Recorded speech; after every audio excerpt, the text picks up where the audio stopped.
दुहूतं सर्वभूतहृदयं मुनिमानतोऽस्मि अभ्रमं भङ्गरहितमजडं विमलं सदानन्दतीर्थमतुलं भजे तापत्रयापहं चित्रैः गम्भीरैः वाक्यैर्मानैरखण्डितैः गुरुभावं विञ्जयन्ति भाविश्रीदेतीर्थवाक् अनधीत्य महाभाष्यं व्याख्यातं यदनुग्रहात् वन्दे तं विधिना सत्यनिधिं सज्ञानसिद्धये सत्यनाथ गुरुः पातु योगीरो नवचन्द्रिकां नवामृतगदातीर्थताण्डवानि विचिप्रपत् पूज्याय राघवेन्द्राय सत्यधर्मरताय च भजतां कल्पवृक्षाय नमतां कामधेनवे श्रीसत्यवरदुग्धाब्देः उत्थिता जगतीतले सुधा श्रीसत्यधर्माख्या पावने स्मरतः सतः सत्याभिज्ञकराब्जोत्थान् पञ्चाशद्वर्षपूजकान् सत्यप्रमोदतीर्थार्यान् नवमिन्यायसुधारतान् श्रीमत्सत्यात्मतीर्थस्वामी ಶ್ರೀಪಾದಗುರುಭ್ಯೋ ನಮಃ. ಹರಿ ಓಂ. ನಿನ್ನೆ ಆ ಸಂದರ್ಭದಲ್ಲಿ ವಸುದೇವನ ಮನೆಗೆ ನಾರದರು ಬಂದಾಗ ವಸುದೇವ ಕೇಳುತ್ತಾನೆ, ನಮಗೆ ಮಹಾನುಭಾವರಾದಂತಹ ನಿಮ್ಮ ದರ್ಶನವಾಗಿದೆ. ನೀವು ವಿಶೇಷವಾಗಿ ಭಾಗವತ ಧರ್ಮಗಳನ್ನು ನಮಗೆ ಉಪದೇಶವನ್ನು ಮಾಡಬೇಕು. ಧರ್ಮಾನ್ ಭಾಗವತಾನ್ ಬ್ರೂತ ಯದಿನ ಶ್ರುತಯೇ ಕ್ಷಮಂ ತೈಃ ಪ್ರಸನ್ನಾಯ ದಾಸ್ಯತ್ಯಾತ್ಮಾನಮೀಶ್ವರಃ. ಎಂತಹ ಭಾಗವತ ಧರ್ಮಗಳನ್ನು ಕೇಳೋದರಿಂದಾಗಿ, ಎಂತಹ ಭಾಗವತ ಧರ್ಮಗಳನ್ನು ನಾವು ನಮ್ಮ ಜೀವನದಲ್ಲಿ ಇಟ್ಟುಕೊಳ್ಳೋದರಿಂದಾಗಿ, ಪ್ರತಿನಿತ್ಯದಲ್ಲೂ ಕೂಡ ಅದನ್ನು ಆಚರಣೆ ಮಾಡೋದರಿಂದಾಗಿ ಪರಮಾತ್ಮ ಸಂತುಷ್ಟನಾಗಿ ಬೇರೆ ಏನೂ ಕೊಡೋದು ಬೇಕಾಗಿಲ್ಲ. ಹಣ, ಕಾಸು, ಹಣವನ್ನಾಗಲಿ ಅಥವಾ ಇನ್ನೇನಾದರೂ ಮನೆಯನ್ನಾಗಲಿ, ಕೀರ್ತಿ, ಪ್ರತಿಷ್ಠೆ ಇದೆಲ್ಲ ಅಲ್ಲ. ಸ್ವಯಂ ಪರಮಾತ್ಮ ತನ್ನನ್ನೇ ತಾನು ಕೊಟ್ಟು ಬಿಡ್ತಾನಂತೆ. ಎಂತಹ ಭಾಗವತ ಧರ್ಮಗಳನ್ನು ನಾವು ಅನುಷ್ಠಾನ ಮಾಡೋದ್ರಿಂದಾಗಿ ಪರಮಾತ್ಮ ತನ್ನನ್ನೇ ತಾನು ನಮಗೆ ಕೊಟ್ಟು ಬಿಡ್ತಾನಂತೆ.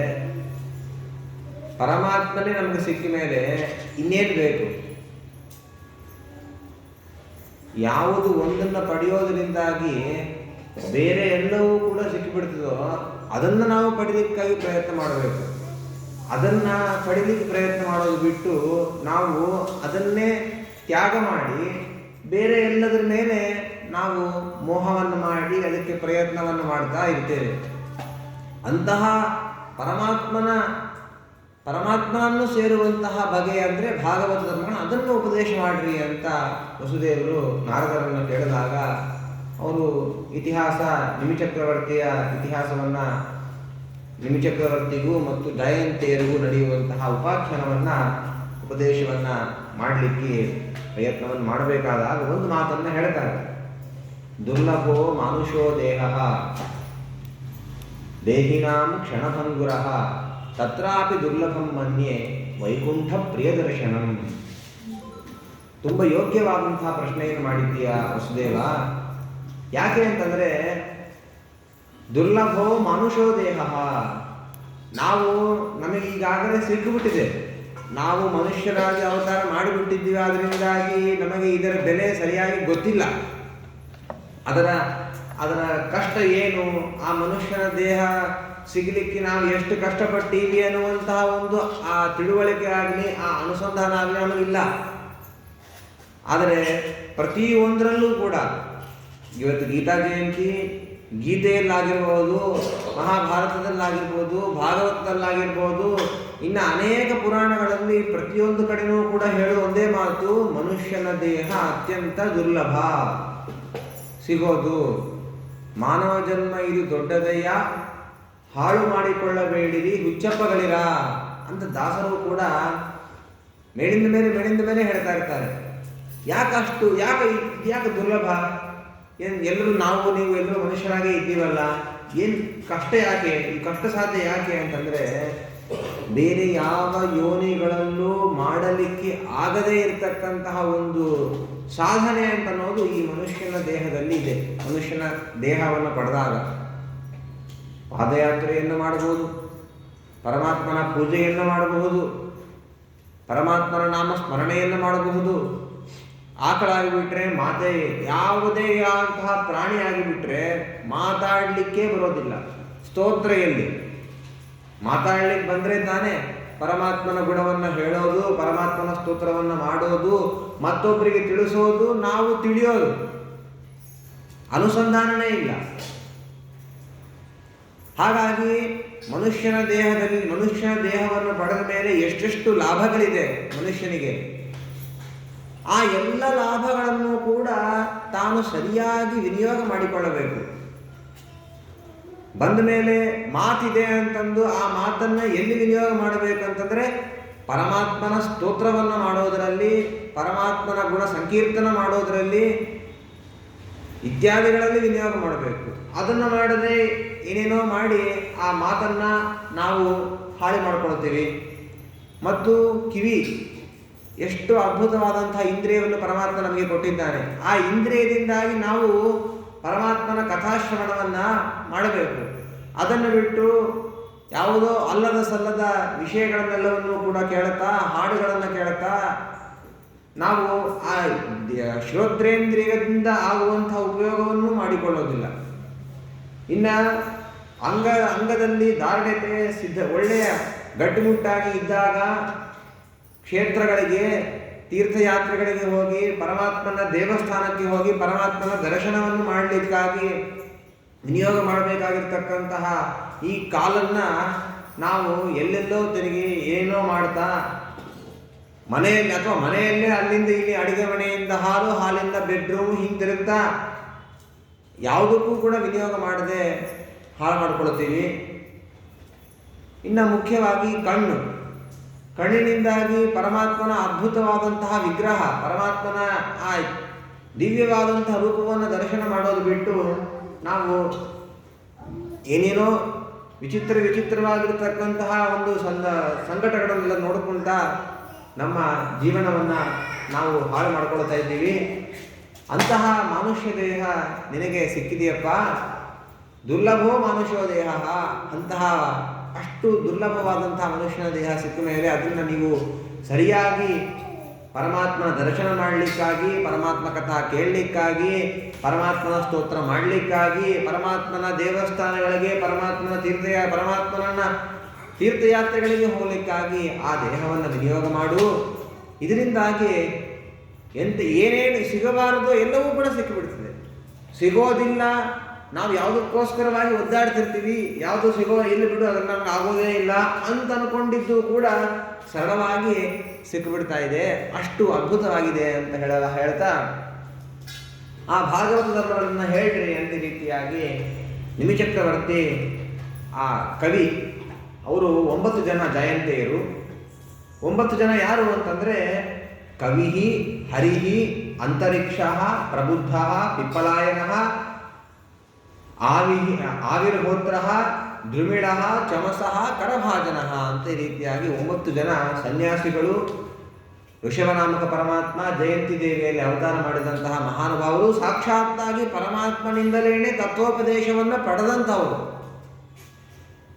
ಯಾಕೆ ಪರಮಾತ್ಮನ ತತ್ವೋಪದೇಶ ಪಡೆದ್ರೆ ಅಷ್ಟು ಭಾರಿಣ ಅಂದರೆ ನಿಜವಾಗ್ಲೂ ಭಾರಿಣೆ. ಯಾಕೆ ಅಂತಂದರೆ ಈಗ ನಾವು ಯಾವಾಗಾದರೂ ಒಮ್ಮೆ ನಮ್ಮೂರಲ್ಲಿದ್ದಾಗ ಬೇಕಾಷ್ಟು ಜನ ಪಂಡಿತರು, ದೊಡ್ಡ ದೊಡ್ಡ ವ್ಯಕ್ತಿಗಳು, ದೊಡ್ಡ ದೊಡ್ಡ ಆಚಾರ ಎಲ್ಲ ಬರ್ತಾರೆ, ಬಂದು ತತ್ವೋಪದೇಶವನ್ನು ಮಾಡ್ತಾರೆ, ಅಂತಹ ವಿಷಯಗಳನ್ನು ಹೇಳಿ ಎಲ್ಲ ಮಾಡ್ತಾರೆ. ಯಾವಾಗಾದರೂ ಒಮ್ಮೆ ನಮ್ಮೂರಿಗೆ ಸ್ವಾಮಿಗಳು ಬಂದಾಗ ಸ್ವಾಮಿಗಳು ಬಂದು ಉಪನ್ಯಾಸವನ್ನು ಮಾಡ್ತಾರೆ. ಮಾಡಿದ ಮೇಲೆ ಏನೋ ಒಂದು ನಮ್ಮ ದೈವದಿಂದ ನಮ್ಮನ್ನು ಕರೆದು ಮಾತಾಡಿಸ್ತಾರೆ. ಹೇಗಿದ್ದೀರಾ, ಆರಾಮಿದ್ದೀರಾ, ಹೇಗಿದ್ದೀರಿ ಅಂತ ಕೇಳ್ತಾರೆ. ಸ್ವಾಮಿಗಳು ಕೇಳಿದಂಥ 2 ಮಾತು, ಹೇಗಿದ್ದೀರಿ, ಆರಾಮಿದ್ದೀರಾ, ಆರೋಗ್ಯ ಎಲ್ಲ ಹೇಗಿದೆ ಅಂತ ಕೇಳ್ತಾರೆ. ಇಷ್ಟು ಕೇಳಿದ್ದಕ್ಕೆ ನಮಗೆ ಎಷ್ಟು ಆನಂದ ಆಗ್ತದೆ. ಹೋಗಿ ಅವ್ರ ಹತ್ರ, ಇವ್ರ ಹತ್ರ, ಎಲ್ಲರ ಹತ್ರ ಸ್ವಾಮಿಗಳನ್ನು ಮಾತಾಡಿಸಿದರು, ಸ್ವಾಮಿಗಳನ್ನ ಯೋಗಕ್ಷೇಮ ಆಲೋಚನೆ ಮಾಡಿದರು ಅಂತ ನಾವು ಇಷ್ಟು ಸಂತೋಷ ಪಡ್ತೀವಿ ಅಂತಂದರೆ, ನಾಯಕರು, ಮಹಾನಾಯಕರ ಸ್ವಾಮಿಗಳು ನಮ್ಮನ್ನು ಕೇಳಿದ್ರೇ ಅಷ್ಟು ಸಂತೋಷ ಆಗತ್ತೆ. ಸ್ವಾಮಿಗಳು ನಮಗೆಲ್ಲ ಹೇಳಿದ್ದಾರೆ, ಸಾಕ್ಷಾತ್ ನಮಗೇ ಏನಾದರೂ ಪ್ರತ್ಯೇಕವಾಗಿ ಬಂದು ಮಾತಾಡಿಸಿದ್ರೇ ಅಷ್ಟು ಸಂತೋಷ ಆಗತ್ತೆ ಅಂತಂದರೆ, ಇನ್ನು ಸಾಕ್ಷಾತ್ತು ಲೋಕನಾಯಕನಾದಂಥ ಪರಮಾತ್ಮ ಅವರಿಗೆ ಉಪದೇಶವನ್ನು ಮಾಡಿದ್ದಾನೆ ಅಂತಂದರೆ ಇನ್ನೆಷ್ಟು ಭಾಗ್ಯವಂತರವರು. ಅಂತಹ ಭಾಗ್ಯವಂತರು ಅವರಲ್ಲದೆ ಇನ್ಯಾರು ಪರಮಭಾಗವತರು. ಹಾಗಾಗಿ ಅವರನ್ನೇ ನಿಮಿಚಕ್ರವರ್ತಿ ಭಾಗವತ ಧರ್ಮಗಳನ್ನು ಉಪದೇಶ ಮಾಡ್ರಿ ಅಂತ ಈ ರೀತಿಯಾಗಿ ಕೇಳಿದಾಗ ಅವಶ್ಯ ಮಾಡ್ತೇವೆ ಅಂತ ಈ ರೀತಿಯಾಗಿ ಹೇಳ್ತಾರೆ. ಮನ್ಯೇ ಕುತಶ್ಚಿತ್ ಭಯಮಚ್ಯುತಸ್ಯ ಪಾದಾಂಬುಜೋಪಾಸನಮತ್ರ ನಿತ್ಯಂ ಉದ್ವಿಗ್ನ ಬುದ್ಧೇ ರಸದಾತ್ಮಭಾವಾತ್ ವಿಶ್ವಾತ್ಮನ ಯತ್ರ ನಿವರ್ತತೆ ಭೀಹಿ. ತುಂಬ ಅದ್ಭುತವಾದಂತಹ ಮಾತನ್ನ ಹೇಳ್ತಾರೆ ಕವಿಗಳು. ಮೊದಲು ಹೇಳೋದು ಕವಿಗಳು. ಏನದು ಅಂತಂದ್ರೆ, ಮನ್ಯೇ ಕುತಶ್ಚಿತ್ ಭಯಂ ಅಚ್ಯುತಸ್ಯ ಪಾದಾಂಬುಜೋಪಾಸನ ಮಾತ್ರ ನಿತ್ಯಂ. ಯಾವ ವ್ಯಕ್ತಿ ಪರಮಾತ್ಮನನ್ನ ಪ್ರತಿನಿತ್ಯದಲ್ಲೂ ಕೂಡ ತಾನು ಸೇವಿಸೋದ್ರಿಂದಾಗಿ ಪರಮಾತ್ಮನ ಭಜನೆಯನ್ನು ಮಾಡುವಂತಹ ವ್ಯಕ್ತಿಗೆ ಭಯಗಳಲ್ಲಿ ಅಂತ ಕೇಳ್ತಾರೆ. ಸರ್ವತಾ ಭಯ ಅಂತ ಅನ್ನೋದು ಉಂಟಾಗೋದಿಲ್ಲ. ಯಾಕ್ರಿ? ಪರಮಾತ್ಮನನ್ನ ಭಜನೆ ಮಾಡಿದ ಮಾತ್ರಕ್ಕೆ ಆ ವ್ಯಕ್ತಿಗೆ ಎಲ್ಲ ಭಯಗಳು ಕೂಡ ಪರಿಹಾರ ಆಗತ್ತೆ ಅಂತಂದ್ರೆ ಅದು ಹೇಗೆ? ಭಯಗಳಂದ್ರೆ 3: ಆದಿಭೌತಿಕ, ಆದಿದೈವಿಕವಾದಂತಹ ತಾಪತ್ರಯಗಳಿದೆ. ಆ ಎಲ್ಲ ತಾಪಗಳು ಪರಿಹಾರ ಆಗತ್ತೆ, ಭಯಗಳು ಪರಿಹಾರ ಆಗತ್ತೆ. ಅದು ಹೇಗೆ ಪರಿಹಾರ ಆಗತ್ತೆ? ನಾವು ಪರಮಾತ್ಮನನ್ನ ಪ್ರತಿನಿತ್ಯದಲ್ಲೂ ಕೂಡ ನಾವು ಅವರಷ್ಟು ದೇವತೆಗಳಷ್ಟು ನಿರಂತರವಾಗಿ ಪರಮಾತ್ಮನನ್ನು ಭಜನೆ ಮಾಡದೇ ಹೋದರೂ ಕೂಡ ನಮಗ ಆದಾಗೆಲ್ಲ ನಾರಾಯಣ ಕೃಷ್ಣ ಗೋವಿಂದ ಅಂತ ರೀತಿಯ ಭಜನೆ ಮಾಡ್ತಾನೇ ಇದ್ದೀವಿ, ನಮಗ ಮತ್ತು ಭಯಗಳು ಉಂಟಾಗ್ತಾನೇ ಇದೆಯಲ್ಲ ಅಂತ ಪ್ರಶ್ನೆ ಕೇಳಿದರೆ ಅದಕ್ಕೆ ಹೇಳ್ತಾರೆ, ಪಾದಾಂಬುಜೋಪಾಸನ ಮಾತ್ರ ನಿತ್ಯಂ. ಪರಮಾತ್ಮನ ಪಾದೋಪಾಸನೆಯನ್ನ, ಪರಮಾತ್ಮನ ಪಾದ ಭಜನೆಯನ್ನ ಪ್ರತಿನಿತ್ಯದಲ್ಲೂ ಮಾಡಬೇಕು. ಇನ್ನು ಪ್ರತಿನಿತ್ಯದಲ್ಲೂ ಮಾಡೋದಂದ್ರೆ ಅರ್ಥ ಏನು ಅಂತಂದ್ರೆ, ಈಗ ಒಂದು ಉದಾಹರಣೆ ಹೇಳ್ತೇನೆ. ಯಾವುದಕ್ಕಾದರೂ ಇಬ್ಬರು ಜಗಳ ಆಡ್ತಿರ್ತಾರೆ. ಯಾರೋ ಒಬ್ಬ ವ್ಯಕ್ತಿ ಒಬ್ಬರನ್ನ ಬೈತಾ ಇರ್ತಾನೆ, ತುಂಬಾ ಬೈತಾ ಇರ್ತಾನೆ. ಎದುರಿಗಿರ್ತಕ್ಕಂಥ ವ್ಯಕ್ತಿ ಸುಮ್ಮನೆ ಇದ್ದರೆ ಎಷ್ಟೊತ್ತು ಬೈತಾನೆ ಇವನು? ಎಷ್ಟೊತ್ತು ಬೈಲಿಕ್ಕೆ ಸಾಧ್ಯ ಇದೆ? ಅವನಿಗೆ ಸಹನೆ ಕಡಿಮೆ ಆಗೋವರೆಗೂ ಅವನಿಗೆ ಎಷ್ಟು ಶಕ್ತಿ ಇದೆಯೋ ಅಷ್ಟೊತ್ತು ಬೈಲಿಕ್ಕೆ ಸಾಧ್ಯ. ಎದುರಿಗಿರ್ತಕ್ಕಂಥ ವ್ಯಕ್ತಿ ಏನೂ ಮಾತಾಡದೆ ಸುಮ್ಮನೆ ಇದ್ದು ಬಿಟ್ರೆ ಅವನು ಎಷ್ಟೊತ್ತು ಬೈತಾನೆ? ಬೈದು ಸಾಕಾಗ ಅವನೇ ವಾಪಸ್ ಹೊರಟೋಗ್ತಾನೆ. ಹಾಗಾಗಿ ಸುಮ್ಮನೆ ಇದ್ದವರಿಗಿಂತ ಜಾಣ ಯಾರೂ ಇಲ್ಲ ಅಂತ ಹೇಳ್ತಾರೆ. ಹಾಗೆ ಪರಮಾತ್ಮನನ್ನ ಭಜನೆ ಮಾಡೋರು ಕೂಡ ಹಾಗಿರ್ತಾರಂತೆ. ಏನವ್ರು ಮಾಡ್ತಿರ್ತಾರೆ ಅಂತಂದ್ರೆ, ಪರಮಾತ್ಮನನ್ನ ಭಜನೆ ಮಾಡ್ತಾ ಇರತಕ್ಕಂಥ ವ್ಯಕ್ತಿಗಳಿಗೆ ಯಾವುದೇ ವಿಧವಾದಂತಹ ಲೋಕದ ವಿಷಯಗಳಲ್ಲಿ ಆಸಕ್ತಿನೇ ಇರೋದಿಲ್ಲ. ನಾವು ಈ ಟೈಮ್ ಆಯಿತು, ಅಲ್ಲಿ ಹೋಗಬೇಕು, ಆ ಕೆಲಸಕ್ಕೆ ಹೋಗಬೇಕು, ಇಲ್ಲಿ ಬರಬೇಕು, ಅಲ್ಲಿ ಮಾಡಬೇಕು, ಇದು ಮಾಡಬೇಕು, ಅಡಿಗೆ ಮಾಡ್ಕೋಬೇಕು, ಊಟ ಮಾಡಬೇಕು, ಮಲ್ಕೋಬೇಕು, ಅವ್ರಿಗೆ ಫೋನ್ ಮಾಡಬೇಕು, ಇವ್ರಿಗೆ ಫೋನ್ ಮಾಡಬೇಕು ಇತ್ಯಾದಿಗಳ ಲೋಕ ವಿಷಯಗಳ ಜೊತೆಗೆ ಪರಮಾತ್ಮನನ್ನು ಇಟ್ಕೊಂತೀವಿ ನಾವು. ಆ ಕವಿಗಳು ಹೇಳ್ತಾರೆ, ಎಲ್ಲವನ್ನೂ ತ್ಯಾಗ ಮಾಡಿ. ಅದು ತುಂಬ ಕಷ್ಟ. ಈ ಸದ್ಯಕ್ಕೆ ಅದನ್ನು ಮಾಡೋದು ತುಂಬ ಕಷ್ಟ. ಆದರೆ ಅಂತಹ ಭಾಗ್ಯ ಸಿಗಲಿಕ್ಕಾಗಿ ನಾವು ಪ್ರಯತ್ನವನ್ನಾದರೂ ಮಾಡಬೇಕು, ಪರಮಾತ್ಮನನ್ನು ಪ್ರಾರ್ಥನೆ ಮಾಡಬೇಕು. ಎಲ್ಲವನ್ನೂ ಬಿಟ್ಟು ನಿನ್ನನ್ನು ಭೋಜನ ಮಾಡುವಂತಹ ಭಾಗ್ಯ ನಮಗೆ ಸಿಗಲಿ. ಅದಕ್ಕೆ ಪರಮಾತ್ಮ ಹೇಳಿದ್ದು ಗೀತೆಯಲ್ಲಿ ಗೀತಾ ಜಯಂತಿ ಇವತ್ತು, ಅನನ್ಯಾ ಚಿಂತೆಯಂತೋ ಮಾಂ ಯೇ ಜನಾ ಪರ್ಯುಪಾಸತೆ ತೇಷಾಂ ನಿತ್ಯಾಭಿಯುಕ್ತಾನಾಂ ಯೋಗಕ್ಷೇಮಂ ವಹಾಮ್ಯಹಂ. ಎಲ್ಲವನ್ನೂ ಬಿಟ್ಟು ಅನನ್ಯಾಶ್ಚಿಂತೆಯಂತಹ ಬೇರೆ ಎಲ್ಲ ವಿಷಯಗಳನ್ನು ಬಿಟ್ಟು ನನಗೋಸ್ಕರವಾಗಿಯೇನೆ ನನ್ನನ್ನೇ ಯಾರು ಭಜನೆ ಮಾಡ್ತಾರಲ್ಲ ಅವರಿಗೆ ಎಲ್ಲ ಯೋಗಕ್ಷೇಮಗಳನ್ನ ನಾನು ನೋಡ್ಕೋತೀನಿ ಅಂತಂತ ಪರಮಾತ್ಮ.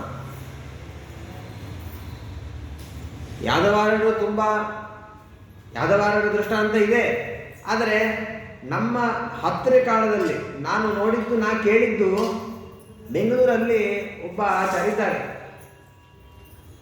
ನಮ್ಮ ವಿದ್ಯಾಪೀಠದಲ್ಲಿ ಅಧ್ಯಯನ ಮಾಡಿದವರು, ದೊಡ್ಡವರು, ತುಂಬ ಒಳ್ಳೆ ಪಂಡಿತರು.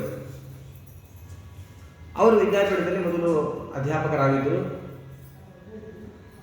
ಆಮೇಲೆ ಬೇರೆ ಕಾರ್ಯಾಂತರದಿಂದ ಅವರು ಬೇರೆ ಬೇರೆ ಕಡೆ ಪಾಠ ಪ್ರವಚನ ಮಾಡ್ಕೊತಾ ಇದ್ದರು. ಅವರು ಎಷ್ಟು ಅಲ್ಪ ತೃಪ್ತರು ಅಂತಂದರೆ, ಎಲ್ಲೂ ಊಟಕ್ಕೆ ಹೋಗೋದಿಲ್ಲ. ಯಾರೇ ಊಟಕ್ಕೆ ಕರೆದ್ರು ಇಲ್ಲ ನಾ ಬರೋದಿಲ್ಲ, ಮನೆಯಲ್ಲೇ ಮಾಡ್ತೀನಿ ಅಂತಂತಾರೆ. ಉಪಜೀವನಕ್ಕೆ ಇನ್ನು ಬೇರೆಯವರಿದ್ದಂಗೆ ನಾಳೆ ಏನಪ್ಪ ನಾವೆಲ್ಲ ಏನು ಆಲೋಚನೆ ಮಾಡ್ತೀವಿ, ನಾವು ಒಂದಿಷ್ಟು ನಾಳೆ ಪರಿಸ್ಥಿತಿ ಏನು ಅಂತ ಅನ್ನೋದನ್ನು ಆಲೋಚನೆ ಮಾಡಿಕೊಂಡು ನಾವು ಡಿಸಿಷನ್ಸ್ ತಗೋತಾ ಇರ್ತೀವಿ. ಯಾವ ಊರಲ್ಲಿರಬೇಕು, ಯಾವ ಮನೆಯಲ್ಲಿರಬೇಕು, ನಮ್ಮದೆಲ್ಲ ಪೂರ್ತಿ ವ್ಯವಸ್ಥಿತವಾದಂಥ ವ್ಯವಸ್ಥಿತವಾದಂಥ ಜೀವನ ಮಾಡಲಿಕ್ಕೆ ನಾವೆಲ್ಲ ಪ್ರಯತ್ನ ಮಾಡ್ತಿರ್ತೀವಿ. ಬ್ಯಾಂಕಲ್ಲಿ ಒಂದು 10,000 15,000 ಇದ್ರೇ ನಾವು ಈ ಮನೆಯಲ್ಲಿ ವ್ಯವಸ್ಥಿತವಾಗಿ 2 ಹೊತ್ತು ಊಟ, ಆಮೇಲೆ ಎಲ್ಲಾದರೂ ಹೋಗಲಿಕ್ಕೆ ಬರಲಿಕ್ಕೆ ಮಾಡಲಿಕ್ಕೆ ಅಂತ ರೀತಿಯಾಗಿ ಒಂದು ಮೈಂಡ್ ಸೆಟ್ ಇಟ್ಟುಕೊಂಡು ನಾವೆಲ್ಲ ಜೀವನ ಮಾಡ್ತಿರ್ತೀವಿ.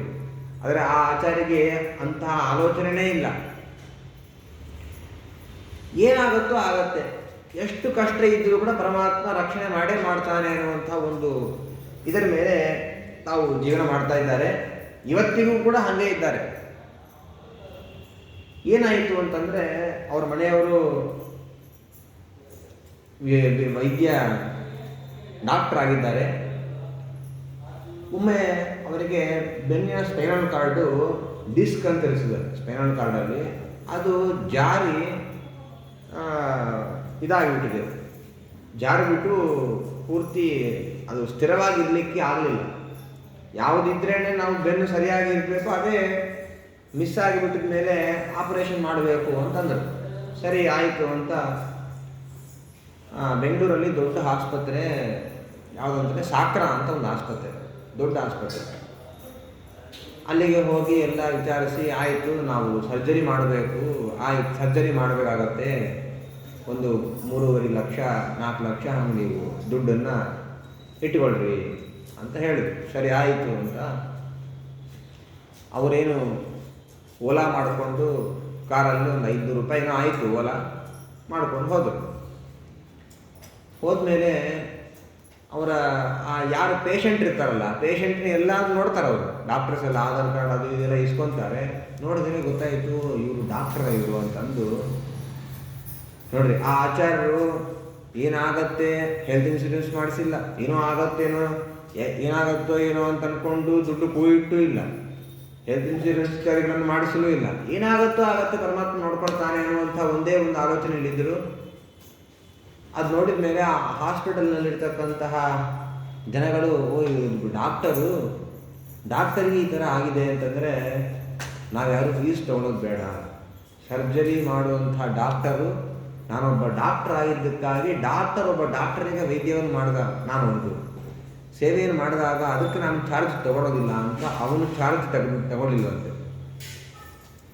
ನರ್ಸ್ ಇರ್ತಾರಲ್ಲ, ನರ್ಸು ಕೂಡ ಏನು ಮಾಡಿದ್ರು ಅಂತಂದರೆ ದೊಡ್ಡ ಇನ್ಸ್ಟಿಟ್ಯೂಟ್ನಲ್ಲಿ ಅಧ್ಯಯನ ಮಾಡಿದ್ದಾರೆ, MBBS ಮಾಡ್ಯಾರ, ನಮ್ಮ ವೃತ್ತಿಯಲ್ಲೇ ಇದ್ದಾರೆ. ಈಗ ನಾವು ಹೇಳ್ತೀವಿ, ನಾವೇನು ಮಾಡ್ತೀವಿ ಅಂದರೆ, ಯಾರೋ ನಾವು ಪಂಡಿತ ವೃತ್ತಿಯಲ್ಲಿ ಇದ್ದವ್ರು ಏನು ಮಾಡ್ತೀವಿ, ನಾವೆಲ್ಲ ಬ್ರಾಹ್ಮಣರೆಲ್ಲ ಏನು ಮಾಡ್ತೀವಿ, ನಾವು ಮಾಧ್ವರೆಲ್ಲ ಯಾರಾದ್ರು ಮಾಧ್ವರು ನಮ್ಮ ಜೊತೆಗೆ ಬರಬೇಕಾದಾಗ ಏನಾದರೂ ಒಂದಿಷ್ಟು ಸ್ವಲ್ಪ ದುಡ್ಡು ಕಮ್ಮಿ ಆಯಿತು ಅಥವಾ ಇನ್ನೇನು ಆಯಿತು ಅಂದರೆ ಪರವಾಗಿಲ್ಲ ಬಿಡ್ರಿ, ನಮ್ಮವರೇ ಅಲ್ವಾ, ನೀವೆಲ್ಲ ನಮ್ಮವರೇ ಅಲ್ವಾ ಅಂತ ರೀತಿ ನಾವೆಲ್ಲ ಎಷ್ಟು ಇದು ಮಾಡ್ತೀವಲ್ಲ, ಆ ಆಲೋಚನೆಯಲ್ಲಿ ಆ ನರ್ಸ್ ಎಲ್ಲರೂ ಕೂಡ ನಾವು ಇವರಿಗೆ ಮಾಡಿರತಕ್ಕಂಥ ಹೆಲ್ಪಿಗೆ ನಾವು ಏನು ದುಡ್ಡು ತಗೊಳ್ಳೋದಿಲ್ಲ ಅಂತ.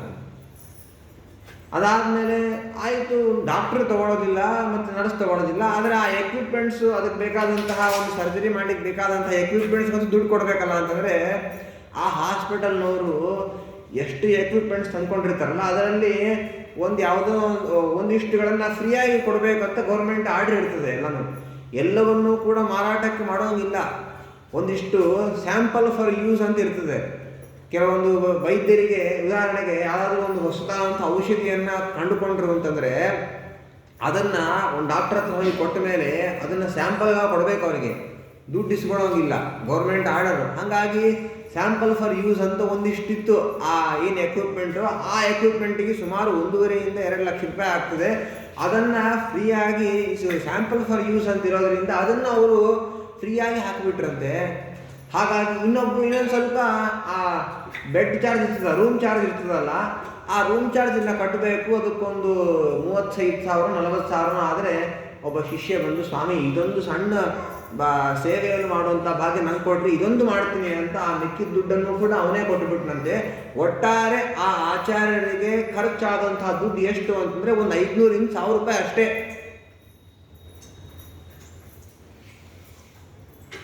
ಏನು ಮಾಡಿದ್ರು ಅವರು ಅಂತಂದರೆ ಇದೆಲ್ಲ ಇಲ್ಲ, ನಾಳೆ ಏನಾಗುತ್ತೋ ಏನೋ ಅನ್ನುವಂತಹ ಆಲೋಚನೆ ಇಲ್ಲ, ಅಥವಾ ಏನೋ ಆಗಬಹುದು ಅಂತ ದುಡ್ಡು ತೆಗೆದಿಟ್ಟೂ ಇಲ್ಲ, ಇವಾಗಿದ್ದಂಗೆ ಹೆಲ್ತ್ ಇನ್ಶೂರೆನ್ಸ್ ಮಾಡಿಸುವಂಥ ಒಂದು ವಿವೇಕನೂ ಇಲ್ಲ. ಕೇವಲ ಪರಮಾತ್ಮ ಎಂಥ ಕಷ್ಟ ಪರಿಸ್ಥಿತಿ ಬಂದರೂ ಕೂಡ ಪರಮಾತ್ಮ ಕಾಪಾಡ್ತಾನೆ ಅನ್ನುವಂಥ ಪರಮಾತ್ಮನಲ್ಲಿ ಅತ್ಯಂತ ವಿಶ್ವಾಸ. ಆ ವಿಶ್ವಾಸದಿಂದಲೇ ಅವರಿಗೆ ಸುಮಾರು 4 ಲಕ್ಷ ರೂಪಾಯಿ ತಾವು ತಮ್ಮ ಕೈಯಿಂದ ಹಾಕುವಂತಹ ಪ್ರಸಂಗ ಬರಲಿಲ್ಲ. ನಮಗೆ ಅಷ್ಟು ಧೈರ್ಯ ಮಾಡುವಂತಹ ಮನಸ್ಸು ಸದ್ಯಕ್ಕೆ ನಾವು ಬರೋದಿಲ್ಲ. ಆದರೆ ನಾವು ಪರಮಾತ್ಮನಲ್ಲಿ ಪ್ರಾರ್ಥನೆ ಮಾಡಬೇಕಾಗಿದ್ದೇನು ಅಂತಂದರೆ, ಸ್ವಾಮಿ ಹೇಗಾದರೂ ಮಾಡಿ ಅಂತಹ ಬುದ್ಧಿಯನ್ನು ಕೊಡು, ಅಥವಾ ಅಂತಹ ಬುದ್ಧಿ ಇರತಕ್ಕಂತಹ ಮನುಷ್ಯರ ಸಂಘ ಮಾಡಿಸಿಕೊಡು. ಎಂತಹ ಮನುಷ್ಯರ ಸಂಘವಾದರೆ ನಮಗೆ ಎಲ್ಲ ವಿಧವಾಗಿರ್ತಕ್ಕಂತಹ ಒಳಿತಾಗ್ತದೆ. ಭಾಗವತ ಧರ್ಮಗಳನ್ನು ಯಾವುದಕ್ಕೋಸ್ಕರವಾಗಿ ನಾವು ಪ್ರಯತ್ನ ಮಾಡ್ತಾ ಇದ್ದೀವೋ ಅದು ಸಿಗಲಿಕ್ಕೆ ಸಾಧ್ಯ ಇದೆ, ಅದು ಸಿಗ್ತದೆ. ಅದಕ್ಕೆ ಹೇಳ್ತಾರೆ, ಸಂಸಾರೇಸ್ಮಿನ್ ಕ್ಷಣಾರ್ಧೋಪಿ ಸತ್ಸಂಗ ಶೇವಧಿರರಾಮ್.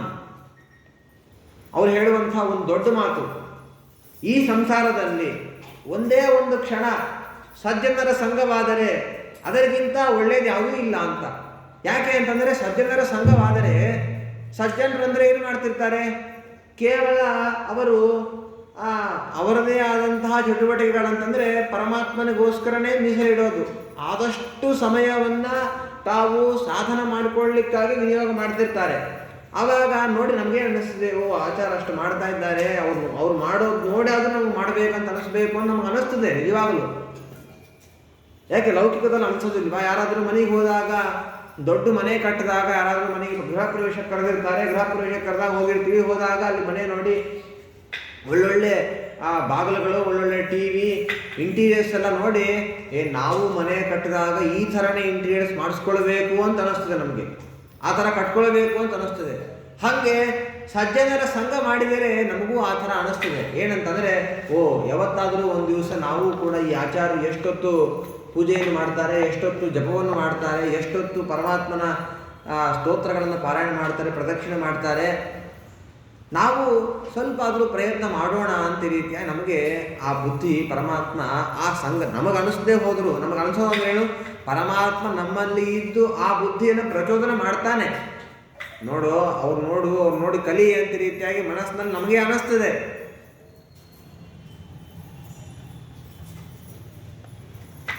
ಸಂಘವಾಗಲಿ ಸಾಧು ಸಂಘವಾಗಲಿ, ಸಾಧು ಸಂಘದಿಂದ ಲಿಂಗದೇಹ ಭಂಗವಾಗಲಿ. ನೋಡ್ರಿ ಎಲ್ಲಿ ತನಕ ಹೋಗ್ತಾರೆ ದಾಸರಾಯರು, ಸಾಧು ಸಂಘದಿಂದ ಲಿಂಗದೇಹ ಭಂಗವಾಗಲಿ ಅಂತ. ಅಂದರೆ ಸಾಧು ಸಂಘಕ್ಕೆ ಅಷ್ಟು ಮಹತ್ವ ಇದೆ. ಹಾಗಾಗಿ ಅಂತಹ ಪರಮಾತ್ಮನನ್ನ ಹಾಗೂ ಪರಮಾತ್ಮನನ್ನ ಭಜನೆ ಮಾಡುವಂತಹ ಮಹಾನುಭಾವರ ಸಂಘದಿಂದಾಗಿ ಕುತಶ್ಚಿತ್ ಭಯಂ, ಎಲ್ಲಿ ಭಯಗಳು, ಎಲ್ಲೂ ಭಯಗಳು ಹರಿಯ ಭಕುತರಿಗೆ ಇಲ್ಲ.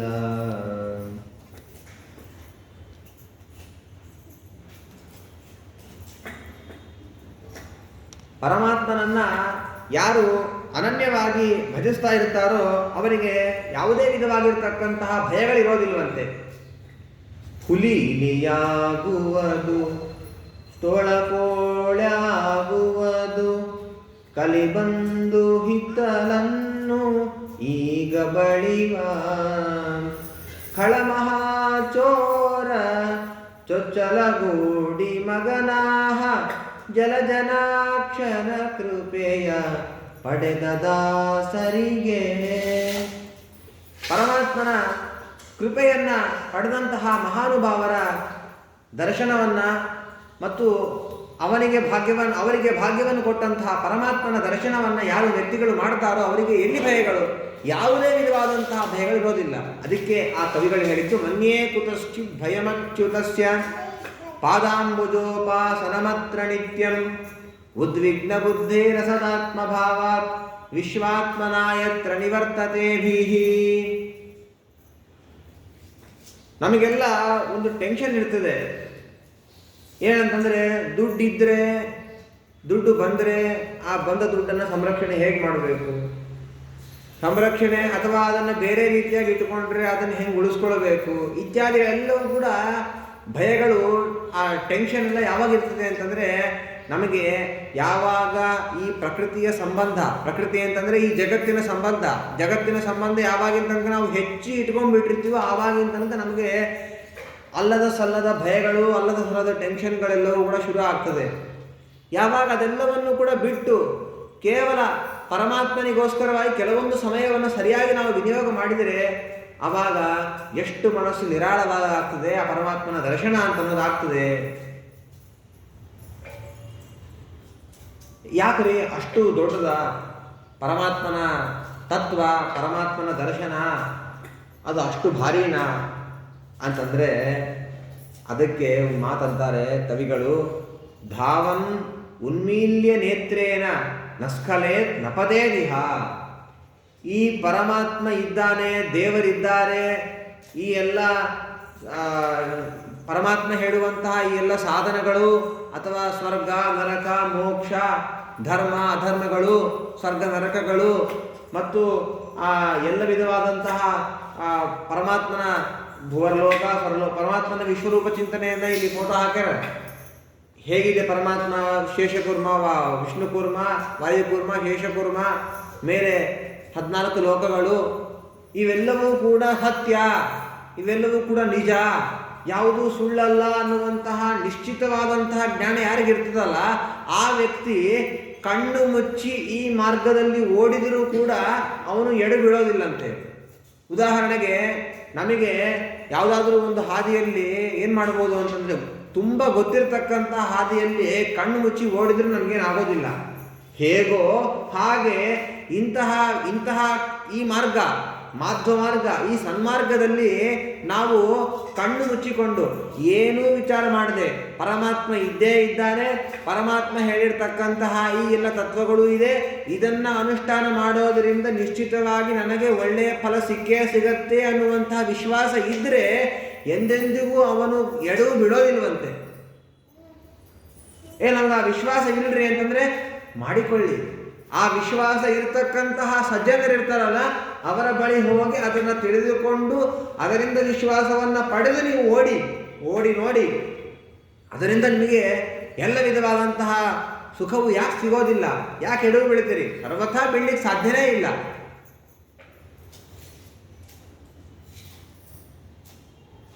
ಈ ಭಾಗವತ ಧರ್ಮವನ್ನು ಉಪದೇಶ ಮಾಡಿರತಕ್ಕಂಥವರು ಕವಿಗಳು ಅಂತ. ಕವಿ ಅಂದರೆ ಏನು ಅಂತಂದರೆ ಸಂಸ್ಕೃತದಲ್ಲಿ ಕವ ರಕ್ಷಣೆ ಅಂತ ಧಾತು. ರಕ್ಷಣೆ ಮಾಡೋರನ್ನ ಕವಿಗಳು ಅಂತಂತಾರೆ. ರಕ್ಷಣೆ ಅಂದರೆ ರಕ್ಷಣ ಅಂದರೆ ಜ್ಞಾನ ಇರ್ತಕ್ಕಂಥವರು ಕವಿಗಳು ಅಂತಂದರೆ ಒಳ್ಳೆ ವಿಧವಾದಂತಹ ಜ್ಞಾನವನ್ನು ಪಡೆದವರು, ಒಳ್ಳೆ ವಿಧವಾದಂತಹ ಪಾಂಡಿತ್ಯವನ್ನು ಪಡೆದವ್ರನ್ನ ಕವಿಗಳು ಅಂತಂತಾರೆ. ಅವ್ರೇನು ಮಾಡ್ತಾರೆ ಅಂತಂದರೆ 4 ಜನಕ್ಕೆ ತಮ್ಮ ಕವಿತ್ವ, ಏನು ಕವಿತ್ವ ಇರ್ತದಲ್ಲ, ಆ ಜ್ಞಾನದ ಸಿದ್ಧಿ ಇರ್ತದೆ, ತಾವು ಎಷ್ಟು ವಿಚಿತ್ರವಾಗಿ ಸ್ತೋತ್ರಗಳನ್ನು ಮತ್ತು ಶ್ಲೋಕನ ರಚನೆ ಮಾಡಿದ್ದನ್ನು ತಿಳಿಸಿ ಏನು ಮಾಡ್ತಾರೆ ಅಂತಂದರೆ ತಾವು ಜಗತ್ತಿಗೆ ಸಾರ್ತಾರೆ. ಆದರೆ ಇವರೇನು ಮಾಡಿದ್ದಾರೆ ಅಂತಂದರೆ ತಾವು ಋಷಭನಾಮಕ ಪರಮಾತ್ಮನಿಂದ ಪಡೆದಂತಹ ಏನು ತತ್ವಗಳಿದೆಯಲ್ಲ ಆ ತತ್ವಗಳನ್ನು ಎಲ್ಲ ಜನರಿಗೆ ಸಾರಿ, ನಿಮಿ ಚಕ್ರವರ್ತಿ ಮೊದಲಾದಂಥವರಿಗೆ ಸಾರಿ ರಕ್ಷಣೆಯನ್ನು ಕೊಡ್ತಾ ಇದ್ದಾರೆ. ತಾವು ಪರಮಾತ್ಮನ ತತ್ವವನ್ನು ತಿಳಿದು ಈಗಾಗಲೇ ಅವರು ಸಿದ್ಧರಾಗಿ ಬಿಟ್ಟಿದ್ದಾರೆ. ಮತ್ತೊಬ್ಬರಿಗೆ ಏನು ಮಾಡ್ತಾ ಇದ್ದಾರೆ ಅಂತಂದರೆ ಆ ತತ್ವಗಳನ್ನು ಹೇಳಿ ನೀವು ಕೂಡ ಇದನ್ನು ಅನುಷ್ಠಾನದಲ್ಲಿ ಇಟ್ಕೊಳ್ರಿ, ಇದರಿಂದ ನಿಮಗೆ ಒಳ್ಳೆಯದಾಗತ್ತೆ ಅಂತ ರೀತಿಯಾಗಿ ಹೇಳ್ತಾ ಇದ್ದಾರೆ. ಹಾಗಾಗಿ ಕವಿ ಅಂತಂದರೆ ಯಾರು ರಕ್ಷಣೆಯನ್ನು ಮಾಡಿಸಿಕೊಡ್ತಾನೋ ಅವನು ಕವಿ ಅಂತ ರೀತಿಯಾಗಿ ಹೇಳ್ತಾರೆ.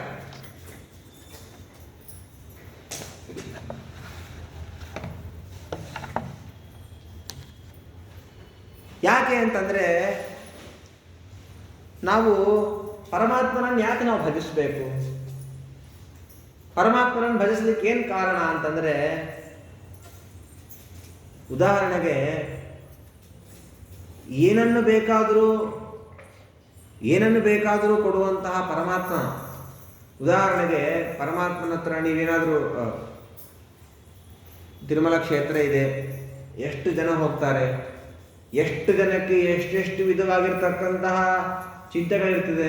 ಕೆಲವರಿಗೆ ಮನೆ ಇಲ್ಲ ಅಂತ ಚಿಂತೆ ಇರ್ತದೆ, ಕೆಲವರಿಗೆ ಮಕ್ಕಳಿಲ್ಲ ಅಂತ ಚಿಂತೆ ಇರ್ತದೆ, ಕೆಲವರಿಗೆ ದುಡ್ಡಿಲ್ಲ ಅಂತ ಚಿಂತೆ ಇರ್ತದೆ, ಕೆಲವರಿಗೆ ಇನ್ನೇನೋ ಆರೋಗ್ಯದ ಚಿಂತೆ ಇರ್ತದೆ, ಒಬ್ಬೊಬ್ಬರಿಗೆ ಒಂದೊಂದು ವಿಧವಾಗಿರ್ತಕ್ಕಂಥ ಚಿಂತೆ ಇರ್ತದೆ. ಆ ಎಲ್ಲ ಚಿಂತೆಗಳನ್ನು ಹೋಗಿ ಪರಮಾತ್ಮನ ಹತ್ರ ವಿನಿಯೋಗ ಮಾಡಿದಾಗ ಪರಮಾತ್ಮ ಆಯಿತು ಒಳ್ಳೆಯದಾಗಲಿ ಅಂತ ರೀತಿಯಾಗಿ ಅನುಗ್ರಹ ಮಾಡ್ತಾನೆ. ಅವರಿಗೆಲ್ಲ ಆರೋಗ್ಯ ಕ್ಷೀಣಿಸಿದವರಿಗೆ ಆರೋಗ್ಯ ಸಿದ್ಧಿ ಆಗತ್ತೆ, ದುಡ್ಡು ಇಲ್ಲದವರಿಗೆ ದುಡ್ಡು ಸಿಗತ್ತೆ, ಮನೆ ಇಲ್ಲದವರಿಗೆ ಮನೆ ಸಿಗತ್ತೆ, ಎಲ್ಲವೂ ಸಿಗ್ತಾ ಇದೆ. ಪರಮಾತ್ಮ ಎಲ್ಲವನ್ನೂ ಕೂಡ ಕೊಡ್ತಾ ಇದ್ದಾನೆ. ಅದೇ ತಪ್ಪು ಅಂತಂತಾರೆ ಇವರು. ಪರಮಾತ್ಮನ ಹತ್ರ ಹೋಗಿ ನಾವು ಏನು ಬೇಡಬೇಕೋ ಅದನ್ನು ಬಿಟ್ಟು ಏನೇನೋ ಬೇಡಿ ಹಾಳು ಮಾಡ್ಕೊಳ್ತಾ ಇದ್ದೀವಿ ನಮ್ಮ ಎಲ್ಲ ಪುಣ್ಯವನ್ನ. ಅಂತಹ ಎಲ್ಲವನ್ನೂ ಕೂಡ ಬೇಡದೆ ಎಂಥದ್ದನ್ನ ಬೇಡೋದ್ರಿಂದಾಗಿ ನಮಗೆ ಎಲ್ಲವೂ ಸಿಗುತ್ತದೋ ಅಂಥದ್ದನ್ನ ಬೇಡ್ರಿ.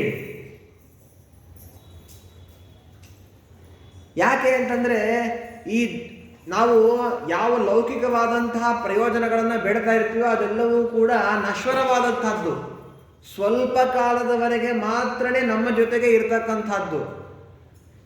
ಆಮೇಲೆ ಭಾಳ ಮಾಡಿ ಒಂದು 10 ವರ್ಷ ಇರ್ಬೋದು, ನಾವು ಪರಮಾತ್ಮನ ಹತ್ರ ಕೇಳ್ಕೊಂಡಿರ್ತಕ್ಕಂತಹದ್ದು ಒಂದು 10 ವರ್ಷ ನಮ್ಮ ಜೊತೆಗೆ ಇರ್ಬೋದು. ನಾವಿರೋವರೆಗೂ ನಮ್ಗೆ 10 ವರ್ಷ ನಮಗೆ ಸಂತೋಷವನ್ನು ಕೊಡ್ತದೆ. 10 ಅಥವಾ 30, 50 ವರ್ಷ 60 ವರ್ಷಗಳವರೆಗೆ ನಮಗೆ ಅದರಿಂದ ಸುಖ ಅಂತ ನಾವು ಸಿಗುತ್ತಿರ್ಬೋದು, ಅದರಿಂದ ಇದಾಗಿರ್ಬೋದು. ಆದರೆ ಅದಾದ ಮೇಲೆ ನಾವು ಯಾವಾಗ ಮೃತರಾಗ್ತೀವೋ ಆವಾಗ ಅದರಿಂದ ನಮಗೆ ಏನೇನೇನೇನೂ ಸಿಗ್ಲಿಕ್ಕೆ ಸಾಧ್ಯ ಇಲ್ಲ. ಅದು ಇಲ್ಲೇ ಇರ್ತದೆ. ನಮ್ಮ ಪಾಡಿ ನಾವು ಬಂದ ಹಾದಿ ಹೇಗೆ ಬಂದಿರ್ತೀವೋ ಹಾಗೆ ಹೊರಟೋಗ್ತಾ ಇರ್ತೀವಿ. ಹಾಗಾಗಿ ನಮ್ಮ ಜೊತೆಗೆ ಬರುವಂಥದ್ದು ಯಾವುದು ಅಂತಂದರೆ ಪುಣ್ಯ ಪಾಪಗಳು. ಗುರುಗಳು ಉತ್ತಮರಾದಂತಹ ಸ್ವರೂಪೋದ್ಧಾರಕರಾದಂತಹ ಗುರುಗಳು ಮೋಕ್ಷದವರೆಗೂ ನಮ್ಮ ಜೊತೆಗೆ ಬರ್ತಾರಂತೆ. ಗುರುಗಳು ಯಾಕೆ ಗುರುಗಳಿಗೆ ಅಷ್ಟು ಮಹತ್ವ? ಗುರುಗಳಿಗೆ ಮಹತ್ವವನ್ನು ಹೇಳಿದ್ದಾರೆ. ಯಾಕೆ ಅಂತಂದರೆ ಗುರುಗಳು ಮಾಡಿರತಕ್ಕಂಥ ಉಪದೇಶ ಇರ್ತದಲ್ಲ, ತತ್ವಜ್ಞಾನ ಉಪದೇಶ, ನಾವು ಅದನ್ನು ಅನುಷ್ಠಾನ ಮಾಡಿಕೊಂಡು ಪುಣ್ಯ ಪಾಪಗಳಿರ್ತದಲ್ಲ, ಆ ಪುಣ್ಯ ಪಾಪಗಳಿಂದಲೇ ನಾವೇನು ಮಾಡ್ತೀವಿ ಅಂತಂದರೆ ಸ್ವರ್ಗ ನರಕಗಳವರೆಗೆ ಹೋಗ್ತೀವಿ. ಹಾಗಾಗಿ ನಮ್ಮ ಜೊತೆಗೆ ಯಾವುದು ಬರ್ತದನೋ, ನಮ್ಮ ಜೊತೆಗೆ ಯಾವುದು ಇರ್ತದನೋ, ಶಾಶ್ವತವಾಗಿ ನಮಗೆ ಶಾಶ್ವತನಾದಂತಹ ಪರಮಾತ್ಮನ ದರ್ಶನ ಮಾಡಲಿಕ್ಕಾಗಿ, ಪರಮಾತ್ಮನ ಆ ದಿವ್ಯವಾದಂತಹ ರೂಪವನ್ನು ನೋಡಲಿಕ್ಕಾಗಿ, ಅವನ ಸೇವೆಯನ್ನು ಮಾಡಲಿಕ್ಕಾಗಿ ಬೇಕಾಗಿರ್ತಕ್ಕಂಥ ಯಾವ ತತ್ವವಿದೆಯೋ ಆ ತತ್ವವನ್ನು ಪರಮಾತ್ಮನ ಹತ್ರ ಹೋಗಿ ಬೇಡಬೇಕಂತ ನಾವು. ಆದರೆ ಅದೆಲ್ಲವನ್ನೂ ಕೂಡ ನಾವು ಬಿಟ್ಟು ಹೋಗ್ತೀವಿ. ಹೋಗಿ ಪರಮಾತ್ಮನ ಹತ್ರ ಸ್ವಾಮಿ ನನಗೆ ಅದು ಬೇಕು ಇದು ಬೇಕು ಅಂತ ರೀತಿಯಾಗಿ ಕೇವಲ ಲೌಕಿಕವಾದಂತಹ ಪ್ರಯೋಜನಗಳನ್ನು ಕೇಳಿ ನಾವು ಯಾವುದೋ ಒಂದು ಪುಣ್ಯದಿಂದ ಬಂದಂಥ, ಯಾವುದೋ ಒಂದು ಸತ್ಕರ್ಮದಿಂದ ಬಂದಂತಹ ಪುಣ್ಯವನ್ನು ಎಲ್ಲವನ್ನೂ ಕೂಡ ಹಾಳು ಮಾಡ್ಕೊಳ್ತಾ ಇದ್ದೀವಿ. ಅಂತಹ ಇದನ್ನು ಮಾತ್ರ ಹಾಳು ಮಾಡಬೇಡ್ರಿ ಅಂತಂತಾರೆ. ಮತ್ತೊಂದು ಮಾತನ್ನು ಹೇಳ್ತಾರೆ ಕವಿಗಳು. ಏನಂತಂದರೆ, ನಾವು ನಮ್ಮೂರಲ್ಲಿ ಎಲ್ಲೊಂದು ಕಡೆ ಇರ್ತೀವಿ, ಯಾರೋ ಒಬ್ಬ ದೊಡ್ಡ ವ್ಯಕ್ತಿಗಳು ನಮ್ಮನ್ನು ಕರೆದು ನಮಗೊಂದು ಸನ್ಮಾನವನ್ನು ಮಾಡಿ ವಿಶೇಷವಾಗಿ ನಮಗೆ ರಜತ ಪಾತ್ರೆಗಳನ್ನು ಅಥವಾ ಬಂಗಾರವನ್ನು ಇತ್ಯಾದಿಗಳನ್ನು ಒಂದು 2-3 ಬಾರಿ 10 ಬಾರಿ ಇರ್ಬೋದು ನಮಗೆಲ್ಲ ಕರೆದು ದಾನಗಳನ್ನು ಕೊಡಿಸೋದು ಅಥವಾ ಇನ್ನೇನಾದರೂ ಒಂದು ಸನ್ಮಾನ ಇತ್ಯಾದಿಗಳನ್ನು ಮಾಡಿದರೆ ನಾವೇನು ಮಾಡ್ತೀವಿ? ಇನ್ಯಾವತ್ತಾದರೂ ಆ ವ್ಯಕ್ತಿ ನಮ್ಮ ಎದುರಿಗೆ ಬಂದಾಗ 4 ಜನರ ಹತ್ರ ಮೊದಲು ಅವರನ್ನು ಹೊಗಳ್ತೀವಿ.